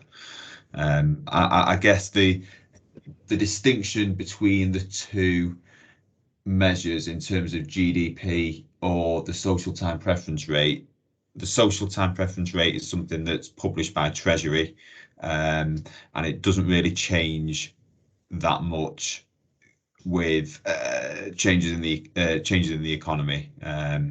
It's a lot more stable, whereas GDP is outside of Treasury's control, but does change for the better or for the worse more regularly, and certainly has done in the last 5 or 10 years. So my gut feeling is that stability of, and you know, we were highlighted that stability is one of the main sort of priorities of this whole review. But having said that, again, it puts a lot more power in the hands of the Treasury. Any thoughts? Sorry, Glyn? It's just really to ask the people who might know, if we went for opted for STPR, is that likely to remain as stable as it's been historically, or is it anybody's guess as to how that might go? It would appear on the face of it to be a better option because it hasn't changed, as you say, in 10 years. So could it change? Is it likely to change in the future? I'll just quickly come back on that, Glyn. Easy answer is I've no idea. The slightly more helpful answer is that they are consulting on using a slightly tweaked version of the social time preference rate for setting the discount rate. So if you remember, they're suggesting that you could knock off 1% to allow for differences between public service pensions and other projects. So while the social time preference rate itself may have been stable and may continue to be, there's no guarantee that the tweaks that are made to it will be the same and continue to be the same from year to year, if that makes sense. So there may be changes from year to year, even though the social time preference rate itself doesn't change. As I should have said, STPR with tweak is what I meant, referring to that. It did seem a better option. Yeah, no, I guess my point is there's no guarantee that that tweak will remain unchanged going forwards. Yeah. I mean, it's worth. I guess one thing to kind of note from my point of view is that it does not so. This isn't for better or for worse, but it does introduce more complexity if there's essentially 3 valuations going on. So there's the cost cap valuation, there's the actual valuation that impacts on employers' costs, which usually is SCAPE based on STPR. And then there's this third economic check, which is based on a GDPR variant of SCAPE to do this economic check of the cost cap valuation. So again, just sort of making the point that we could potentially end up with another layer of complexity here, which may be where we end up, but just worth noting, I think. Rob? Yeah, I'm just going to add to what Craig said there. It feels like we should have some consistency of the whatever they decide to do on the SCAPE discount rate, they should also use for this economic check. Otherwise, we're going to have to be explaining why there's a difference there that's purely down to a different measure. Yeah, I think members be supportive of that consistent issue. I've got Claire and then Joanne. Joanne, go first. Joanne. Thank you. I think I've probably lost. So the proposal might be that they have the SCAPE discount rate on STPR for the full valuation, that the cost cap mechanism itself is done on one or the other of them, and you can use one or the other of them as well for the economic check. That this is your 3 valuations point. So no, I guess the 3 valuations point is that currently we have 2 valuations. Yeah, we do. We have cost cap and the actual one that impacts employer rates. My understanding is that they'll both be based on, well, potentially could both be based on STPR going forwards, although the discount rate doesn't really impact the cost cap valuation. I guess the point I was making is that, and again, just kind of picking up on what Rob said, if there's a suggestion there in the question from Treasury that if government changes the SCAPE rate to use STPR, is there an argument to use a GDP-based approach for doing this economic check? And the point I was trying to make there was that there's even more moving parts then than there is now currently. But it sounds as if they, I mean, if you actually read the questions, one of them is one's about the economic mechanism and the other is just about the whole cost control mechanism, and actually that you could be winding up with different approaches for the 2 different bits or the same discount rate. You could have SCAPE for one and use GDP for the whole cost cap mechanism. Yes. Yeah. No, I'd agree. Okay. Complexity, definitely. Claire. Right. Yes. So I was going to comment first of all, just from a layman's perspective, it sort of seems that it would be the economic check would have to be in line with whatever the discount rates consultation comes out with, just from a kind of following it through perspective. I don't know whether actuarially it stacks up, but it seems, again, the whole point of it being it was brought in to stabilise the effects of and the fairness between employers. So it would make sense that has to be on the same basis. As I said, whether that actuarially stacks up or not. And the other thing I just wanted to ask is, all these 3 things, the reform scheme only design, the widening the corridor, and then the economic check, is what they're saying that they have to happen together. What would happen if somebody said, well, I like these 2, but I don't like that one? Presumably there's no scope for that, I don't think, in what they're asking, but we're looking at each of them individually because it makes sense to do so. But actually, what would be the effect of just the first 2 and no economic check? Just wondering. I think that's a really just picking up on that one, what would be the effect of the first two and no economic check? Well, according to Treasury's modelling in the consultation paper, that would be a breach once every 40 years. So that would to me seem to take the stability option fairly well. I guess the economic check is focusing on the protecting the taxpayer point of view.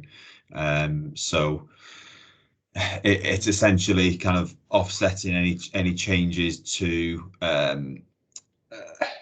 if a breach were to occur, it'd be allowing that to be offset against changes to employer contribution rates. But just the two changes to the mechanism, according to Treasury's own modelling, results in a stable cost control mechanism that we don't really expect to breach more than once in a 40-year career. Yeah, and it's worth re-emphasising, sorry, that the economic check is only can only reduce the effect or remove the effect. It can't increase the effect or create an effect in itself. So you do, I guess you do have to wonder if if you extend the corridor, widen the corridor, do you even need the economic check? But conversely, do we need to worry about it that much? Joanne? Sorry. It's an old hand, sorry. Yeah. If I can just respond. So I think where I'd be going to from that conversation is that it does feel that it's sensible to have an economic check, and it does feel that it would be sensible to use whatever the outcome of the consultation on the scape rate, that should be the mechanism for the economic check. That kind of feels where I feel I'm landing on. Having considered the effect on sort of both member and employer, it feels like it offers the right balance. Does that feel a summary of where others are landing, or am I wildly out? Nobody's reacting. Rob?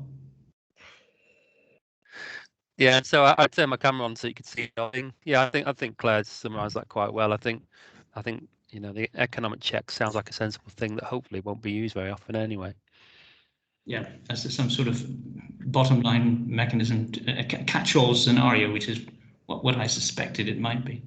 Okay, let's move on to the final question then. Question 7 on the equalities impact. I'm not sure this. Well, I don't think this needs a preamble from me necessarily. It's hopefully sort of fairly self-explanatory. Are there any kind of equality impacts? The main thing that comes to mind is the issue of intergenerational fairness or unfairness. The proposed approach as it stands of moving to the reformed scheme will over time create more intergenerational unfairness as past service becomes a greater part of the reform scheme. Obviously there's not that much now, so that's one thing to consider, but again there's a potential kind of halfway house being reached there. The other point is one that Helen made earlier. So if you've got a larger corridor, then you're waiting and potentially you've got a creep of costs over time. Having a larger corridor means that it takes longer for that corridor to be breached and longer for benefits to be rectified to rectify that cost, meaning that introduces a bit of intergenerational fairness, because that earlier cohort of members is seeing no change, whether that's a positive change or a negative change, and then there's a larger change in 40 years time when benefits have to be rectified, say.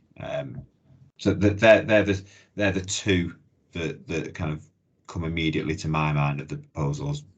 Yes, thank you, Craig. I think, yeah, that you've picked up the issues we as we said, on question 1, and also Helen's comment about, and it might be a disproportionate impact because it might be just a small amount of people on that. I think those two should certainly be weaved into our answer on 7. Has anybody got anything else they want to weave in at that stage? Glyn? Well, nothing leaps to mind as what might be an unlawful unfair treatment in there, but then I don't have the legal resources to look into it. I'm sure somebody will. No, nothing other than what's been said. Okay. If that concludes that response, can I just pick up now with Claire how we take this forward for the next meeting? Fortuitously, we recorded this for internal purposes and for helping to draw together the recommendations. So I think that the two Claires will be very grateful to have a recording of this. Claire, do you want to just take us forward how we propose to deal with this?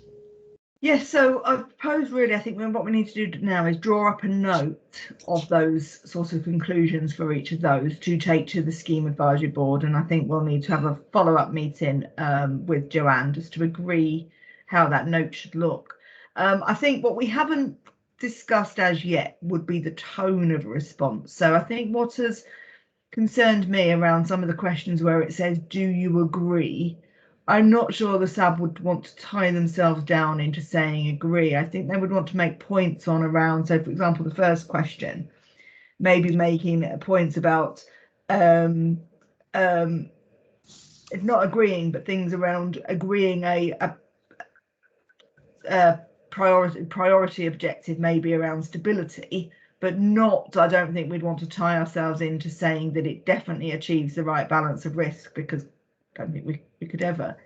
So I think there'll be something about tone as a response that we want to follow up and talk about what the SAB do want to see and agree with is a sense of stability and fairness. And again, I think sort of put points that way. I think in terms of some of the notes I've picked up is around fairness and balance seems to, is something that the SAB, are very much in agree with those objectives about getting a better balance and a better degree of fairness. Clearly, there's still some work around transparency of such mechanisms to do so. There are some concerns about intergenerational fairness that still appear at this moment to be unclear. And as we've sort of summarised before, the idea of an economic check to again provide some level of stability and fairness into it does not seem unreasonable. And linked to that, it would seem reasonable to apply the outcome of the rate to do that with to the discount rates consultation. But as I say, in terms of taking that forward, we'll work with Joanne and Craig and Rob, no doubt, in regards to putting a note to the Scheme Advisory Board for the meeting next week. Okay, thanks for that. Joanne, is there anything you wanted to add? I think that's fine. I think that will is the best way of going forward. I suppose my concern actually was more, I was thinking about the timing side of things, because we still have the SCAPE discount rate one as a set of questions as well, don't we, to get through. Yes. Yeah. Rob? Yeah, well, just what Joanne said, we've obviously spent long on cost cap, and I think this is really one where the Scheme Advisory Board would want to respond in a thorough manner. We can come on to the SCAPE questions now. This is obviously a lot more technical, and perhaps one where even if the Scheme Advisory Board does respond, it might be a much shorter response. But yeah, happy to invite what Joanne's thoughts are on that as well. To move on to the questions then. Yeah, so we've got them here now. Yeah, we can see them before us.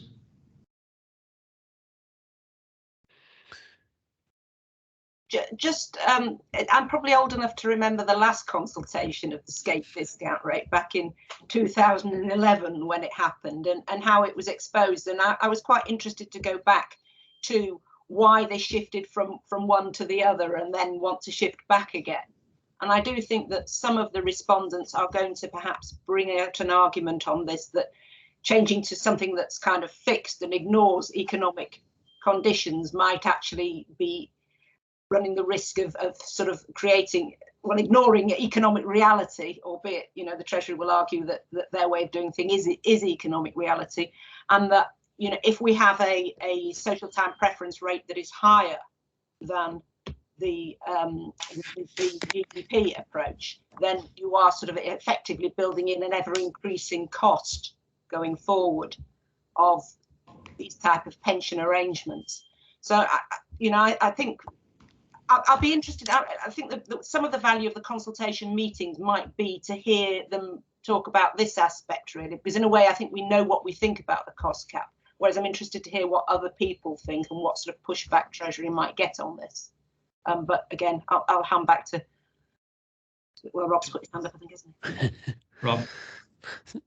Yeah, thanks, Chair. I was just going to say as well, thinking about it from a fire perspective, there are some kind of indirect or kind of hidden direct implications of changing the SCAPE methodology that will affect things like cash commutation for the fire scheme, which we just need to be aware of and hopefully need to make Treasury aware of, that you know, that we want to carefully consider what that might mean.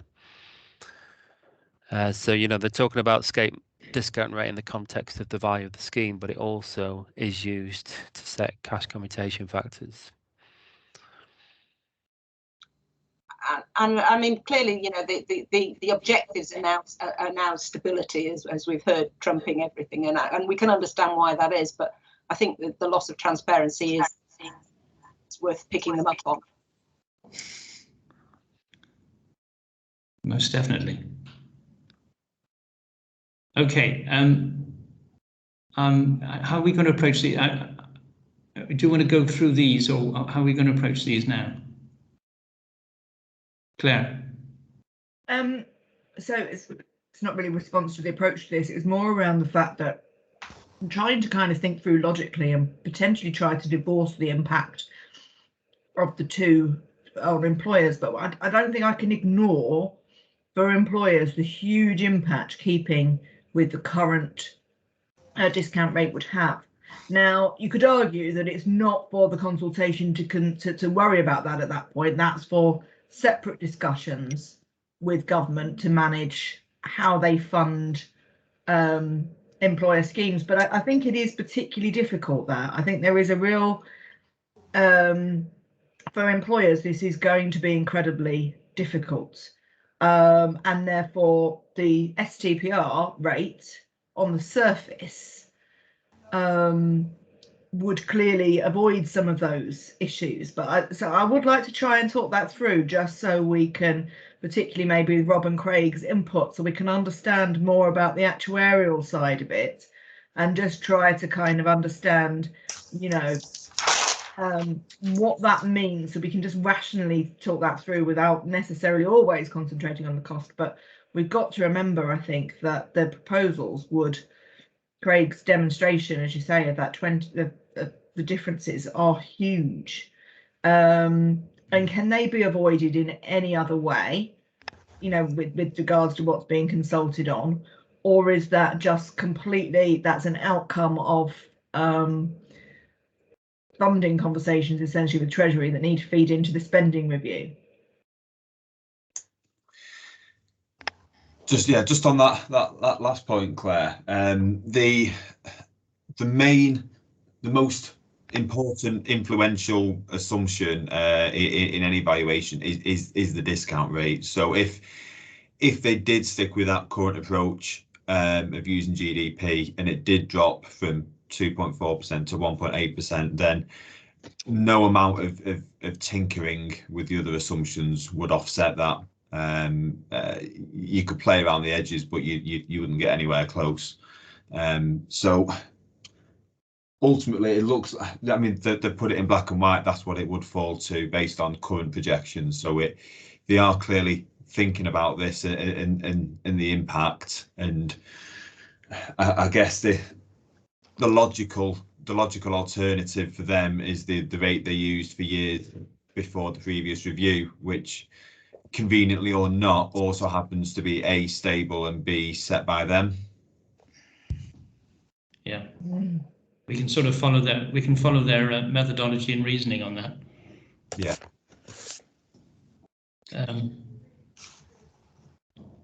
the other thing, I suppose, is we talked at the start, didn't we, about the reason you have this escape rate is to basically mirror kind of market conditions that you'd see in private or LGPS. So obviously for those schemes you have to work out, you know, what's the rate of return. So are you putting in the right amount of money to get the same return out? So does this mirror? I mean, I know because it mirrors that, and it can't be exactly that.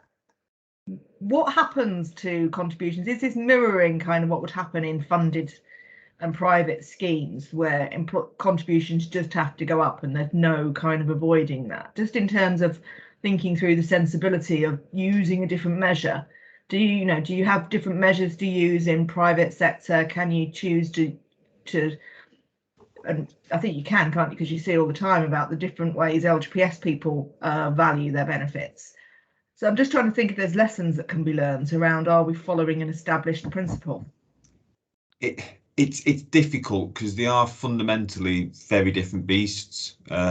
Again, Roger's probably got a good exposure to this from the funded and non-funded aspects, in that ultimately what you're doing in a funded scheme, you've got a pot of assets that you invest, and you've got a set of benefits that you're paying out in the future. You kind of make an educated guess on what you think your assets are going to do. Is that enough to pay these benefits you promised? If not, then we'll agree some contributions to pay the difference. With unfunded schemes, you're essentially relying on the future tax base essentially and future scheme members to pay that promise. So while there are some similarities, I don't know if it's necessarily a helpful comparison to try and compare the two. You have got to introduce some. You need an assumption for a discount rate, because you need to place a value on the cost of benefits being built up and what employers need to pay. Whether expected GDP growth is better, fairer, more representative than the social time preference rate, it's $1 million question. I'm not entirely sure. I know the answer to that. There's clearly issues with the GDP figure in that it gives an awkward answer that would increase costs. Sorry, is that helpful? I don't. In a nutshell, I'm not sure. While there are some similarities, I'm not sure comparing funded and unfunded is necessarily kind of the best way to do this, just because they are different beasts.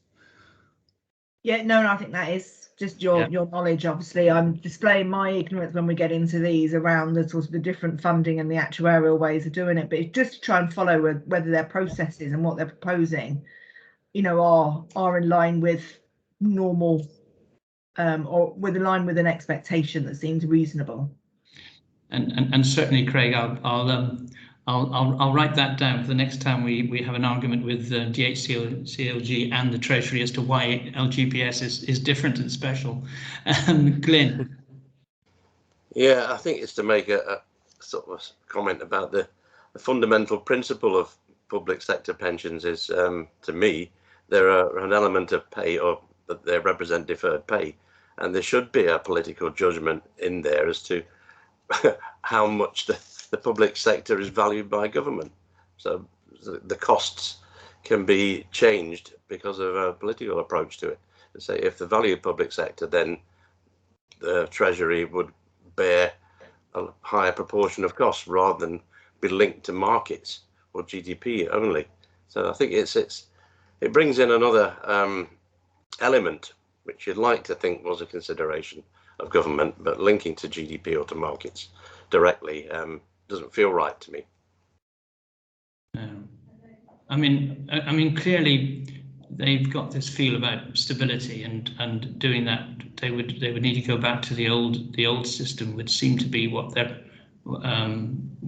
were hankering for. Joanne. It does come back to what they were arguing about the last time round when this review happened, and whilst I think Craig did really well word the differences between the sorts of schemes, nonetheless a funded private sector pension scheme would also like to be able to ignore an inconveniently low discount rate and isn't able to. And so, you know, they will be very sensitive to any criticism on this. And that's why I think it's important to monitor. You know, yes, we probably ideally would like that higher discount rate that comes in through this mechanism, but we just need to watch what other commentators are going to say about that, I think, because they could presumably scupper it in some sort of way. Just to come back on that, Joanne, agree completely, and we may be thinking of similar commentators if I were to hazard a guess. But the kind of the obvious or sort of the immediate sort of comeback to that or response to that is that ultimately there's funded private sector schemes are ultimately backed by an employer with a finite or I'll start again, backed by an employer who you can't assume has a finite time horizon. Unfunded public service schemes are backed by the strongest covenant in the country. It can raise tax if it needs to pay, you know, it's got a tax base, it can raise tax revenues. So I think that would be a potential kind of comeback to the comments that may arise in that you're doing things differently than funded private sector schemes. Well, yes, because there are differences there that justify that. But agree completely that there will be comments, I imagine, from the industry along those lines. And I think the more in our response that we can help to bring out the differences and to actually sort of manage why, even if it was slightly more, you know, representing, even if the new rate might represent slightly more than a slightly increasing share of taxpayers' money, that could still be managed because of all the reforms that there've been, for example, or that it's only a small difference. We're covering a lot of ground in this element. I'm pretty sure we're in the process of answering most of these questions, but probably not the ones at the end. Yes, and I was wondering that they almost seem the easy. Well, I say easier ones to answer. I think certainly in terms of being aligned with the valuation cycle. Yeah. I don't know whether I'm completely simplifying things to say yes, but it does feel well, it feels reasonable on the surface. I don't know whether there's any particular reason why. Feel free to correct me, Craig, as to why that wouldn't work. I'd agree, Claire. It seems if you've got a scape discount rate that is used for valuation of public service schemes and a few other bits and bobs related to that scheme, it seems reasonable to have that review every 4 years in line with valuation. Having it every 5/10 just yeah. There seems to be some sort of neatness and tidiness to it. I think so. I think we'd all agree on that one. What about 6? Have we identified any impacts of that? Any changes to the rate would have? I think it's the individual member side of this, the factors that we need to bring up in this one. That careful thought is going to be needed, because if we're changing the approach on that, then that might make a difference to them. Yeah. Do we think we've covered this enough? And I think we've got some. I think we've all got to sort of a similar point and same point in all of this. Is everyone content? Anybody else think there's any issue we haven't probably covered? On that basis, then again, as with the previous consultation questions, those will be gathered together and put to the board next week. Agreed? Yep. Excellent. Okay with that. And Craig has stopped sharing the screen now. So that's is there anything else that we need to cover in preparation for next week's meeting? I don't think so. We've got a rough idea to the 2 ways that we want to approach it. And I think just in terms of that last one about scape, questions 1 to 5, they have really drilled down into it. And I think we might want a a more general answer that covers all of 1 to 5, that talks about, we can see that there is a reason for re-looking at the mechanism. We are supportive of anything that lowers costs, but certainly avoiding any agreement. I think I'd agree, Claire. I was forming that same view just at the end there. It seems like there's kind of general observations we have that cover your questions 1 to 5, and there's these things we've identified for questions 6 and 7 separately. Yeah. Okay, and then there's the issue about the session that we'll be having as an engagement group with HMT. I think we've probably spiced ourselves up ready for that. Yes, so we've been invited as police and fire SABs to join an engagement group. There's only a selected number of Scheme Advisory Board members who are able to attend that, and we need to submit some questions to them in advance. So I'm wondering if there's any particular questions that have fallen out of our discussion today that seem obvious that we would want to raise with HMT in a forum.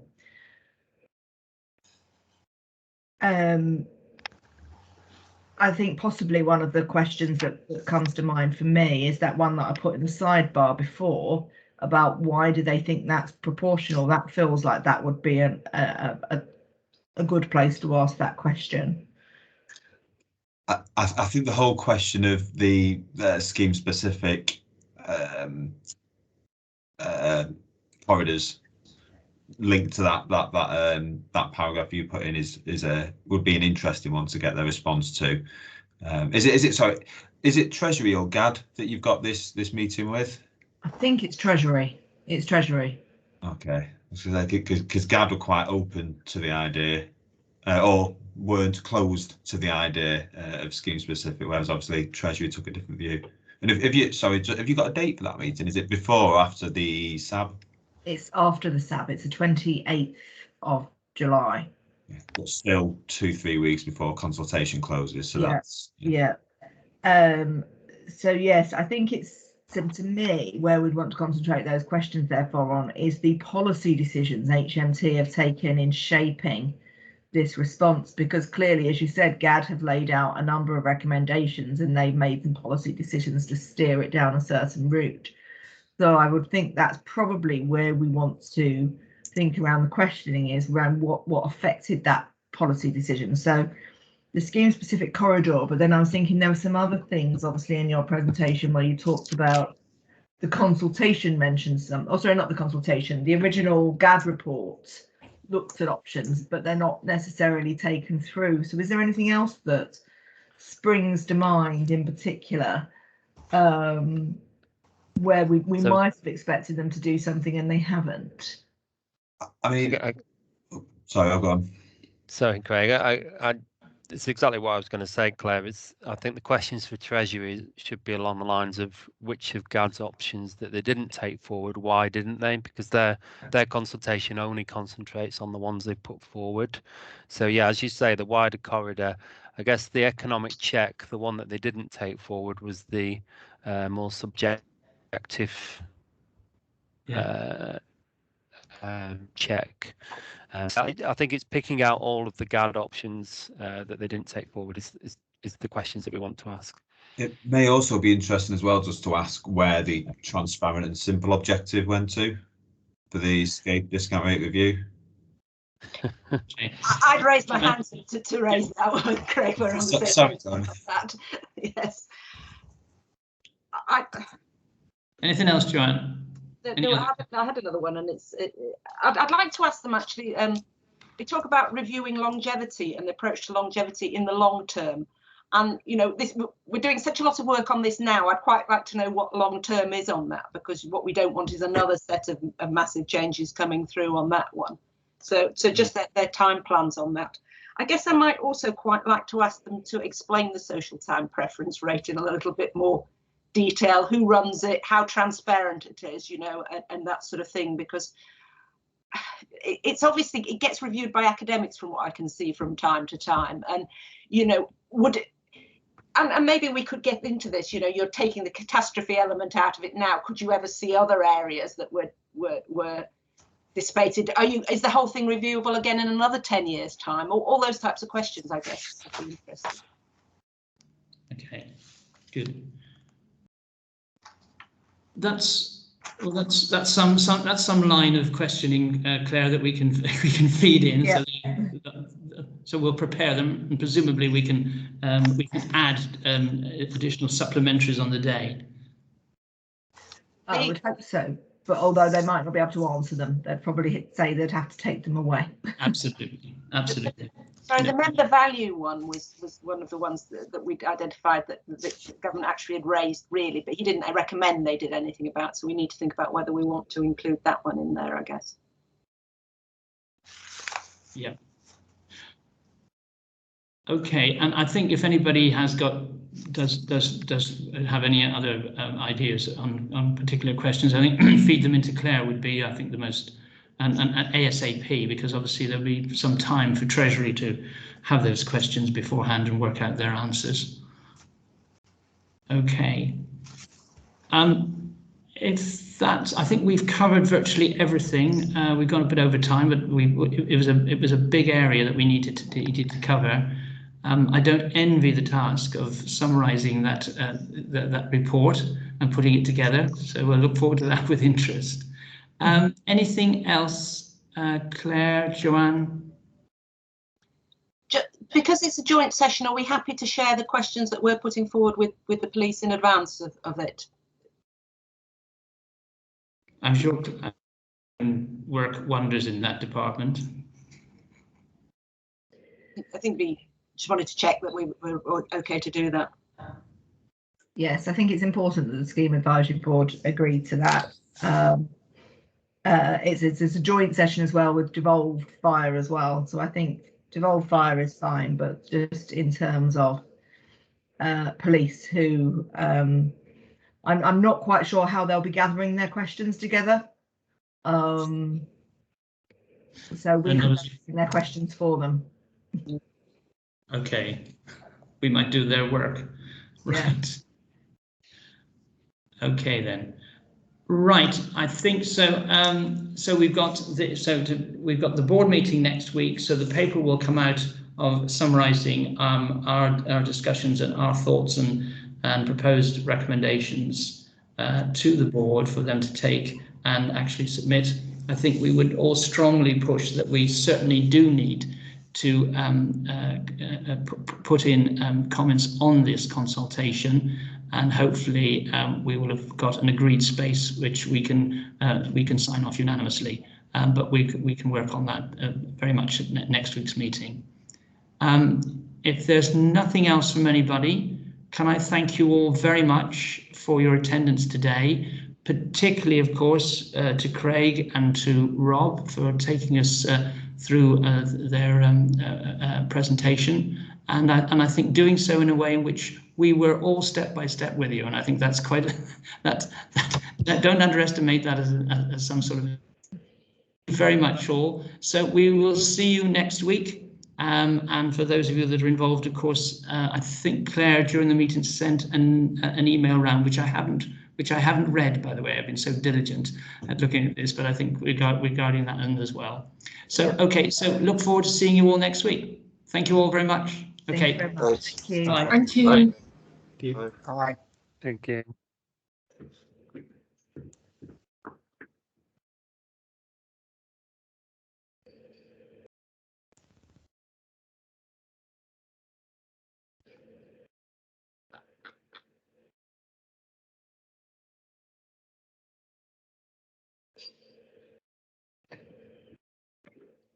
You all right with that? A lot of work in that. It's a lot of work in that. I was thinking that. I mean, the thing is unavoidable work. We've got to do the work because we've got to put in a decent response. So I thought it was a good discussion. I mean, it's a shame there was nobody from FBU there. Well, that was my error. So while we were going through, I realised I'd told Sean about I told Mark about the meeting, but in the scheduler I hadn't included him. It didn't seem. So I'd emailed him at the start of the meeting and I said that it was happening, and of course being told that there's a meeting going on and without. So that was my error. I said I will share the recording with him, so I'll do that pretty much after this. Yeah. And I have a regular catch up with him anyway, so I'm already due to catch up with him on Thursday. So at that point, I'll talk him through what was discussed, just to see, you know, if there's particularly any fundamental. And obviously by that time, I'll have also seen the recording. Yeah. Yeah, no, that's a good. It's just yeah, it's good did record.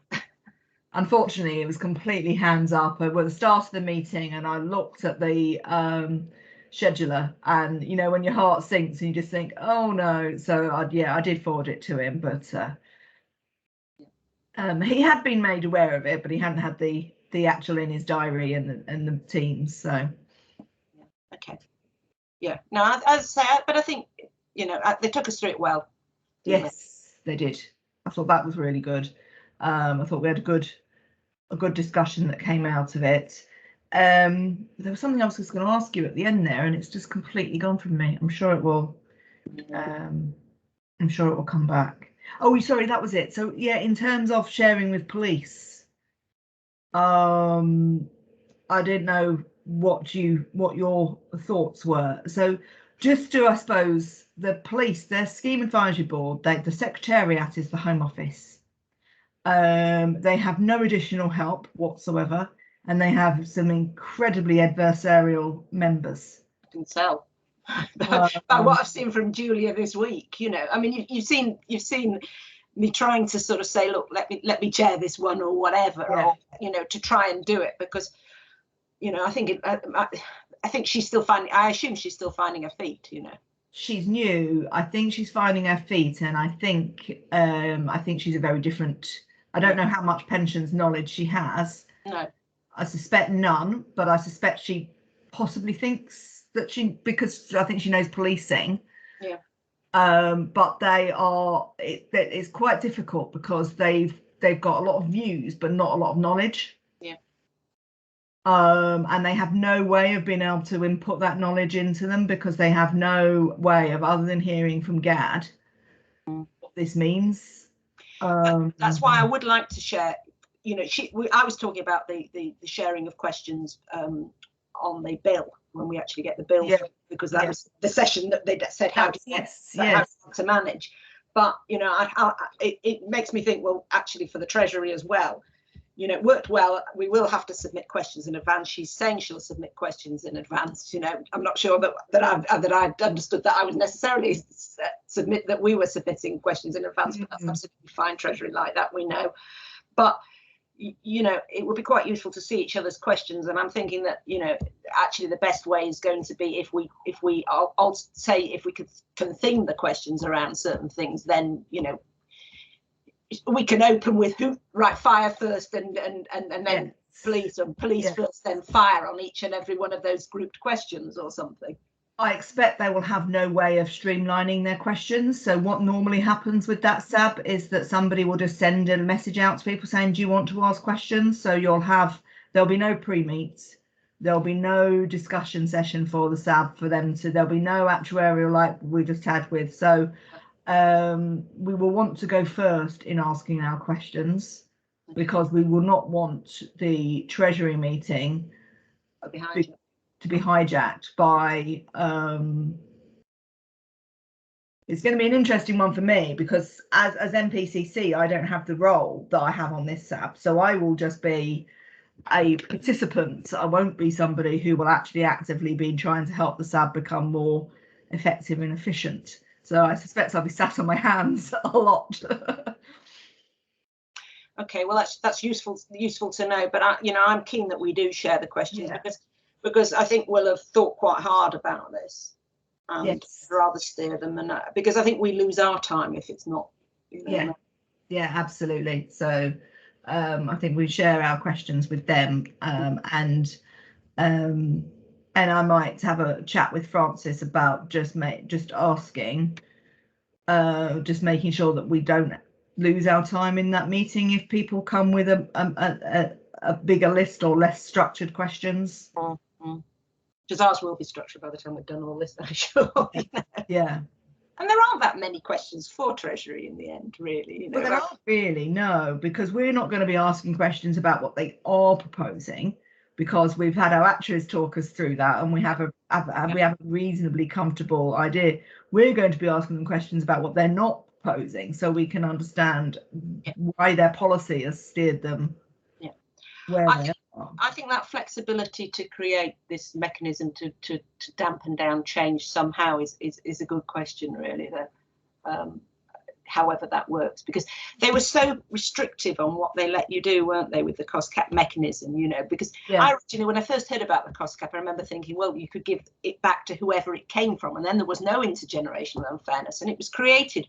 The intergenerational unfairness wasn't really created by the cost cap mechanism per se. It was the fact that they forced boards to kind of do certain changes, you know, so you couldn't cut contributions, for example, you know. And I think it's been Treasury interference actually that's kind of made it slightly more intergenerationally unfair. So I'd like to kind of, it would be lovely to be able to explore a little bit of that, I guess, in terms because I thought it was such a good point of Glyn's about that. Yeah.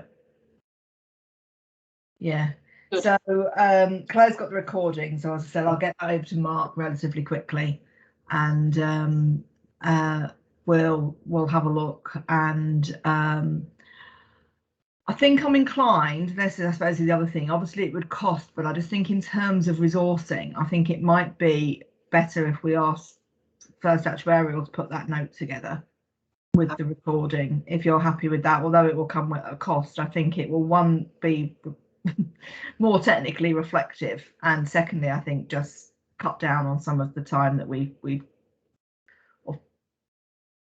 so I will get in contact with Craig. Well, Craig was writing his notes and picking up on the things that and you know, I mean, I'd be happy with that. But Craig will no doubt wind up writing it rather than Rob, because I think Craig's probably closer to where I sit on the points he makes than Rob actually in many ways. No, I agree with that. So I'm happy to delegate to him. I think that's right. But I think what I am happy with is that they get, I know it sounds daft because they're actuaries, of course they get it, but I think they genuinely understand the points that want to be made about the fire scheme. You know, it's so they listen to the kind of those kind of reflections, and they'll draft a paper that was reflective. I think that's good. Okay, well, I'll speak to Craig. Yes, make your workload a bit less. yes. You all right otherwise? Yeah, not too bad. It feels we've got a week what feels like full of meetings at the moment, because we've got a communications working group this afternoon. Although that Claire leads that, so that will be very much about some trying to move forward on where we need to be on communications of remedy. And in particular feeding through to the Scheme Management Administration Committee meeting at the end of the week, which I suppose is very much around, we've got a SAB budget to resource and look for help in writing this where we need to. And for me, that again is going to be, you know, the extra resource. Claire is going to need that, but again, it gives the right governance over, is it the right thing to do to spend money on something? What do you get from it?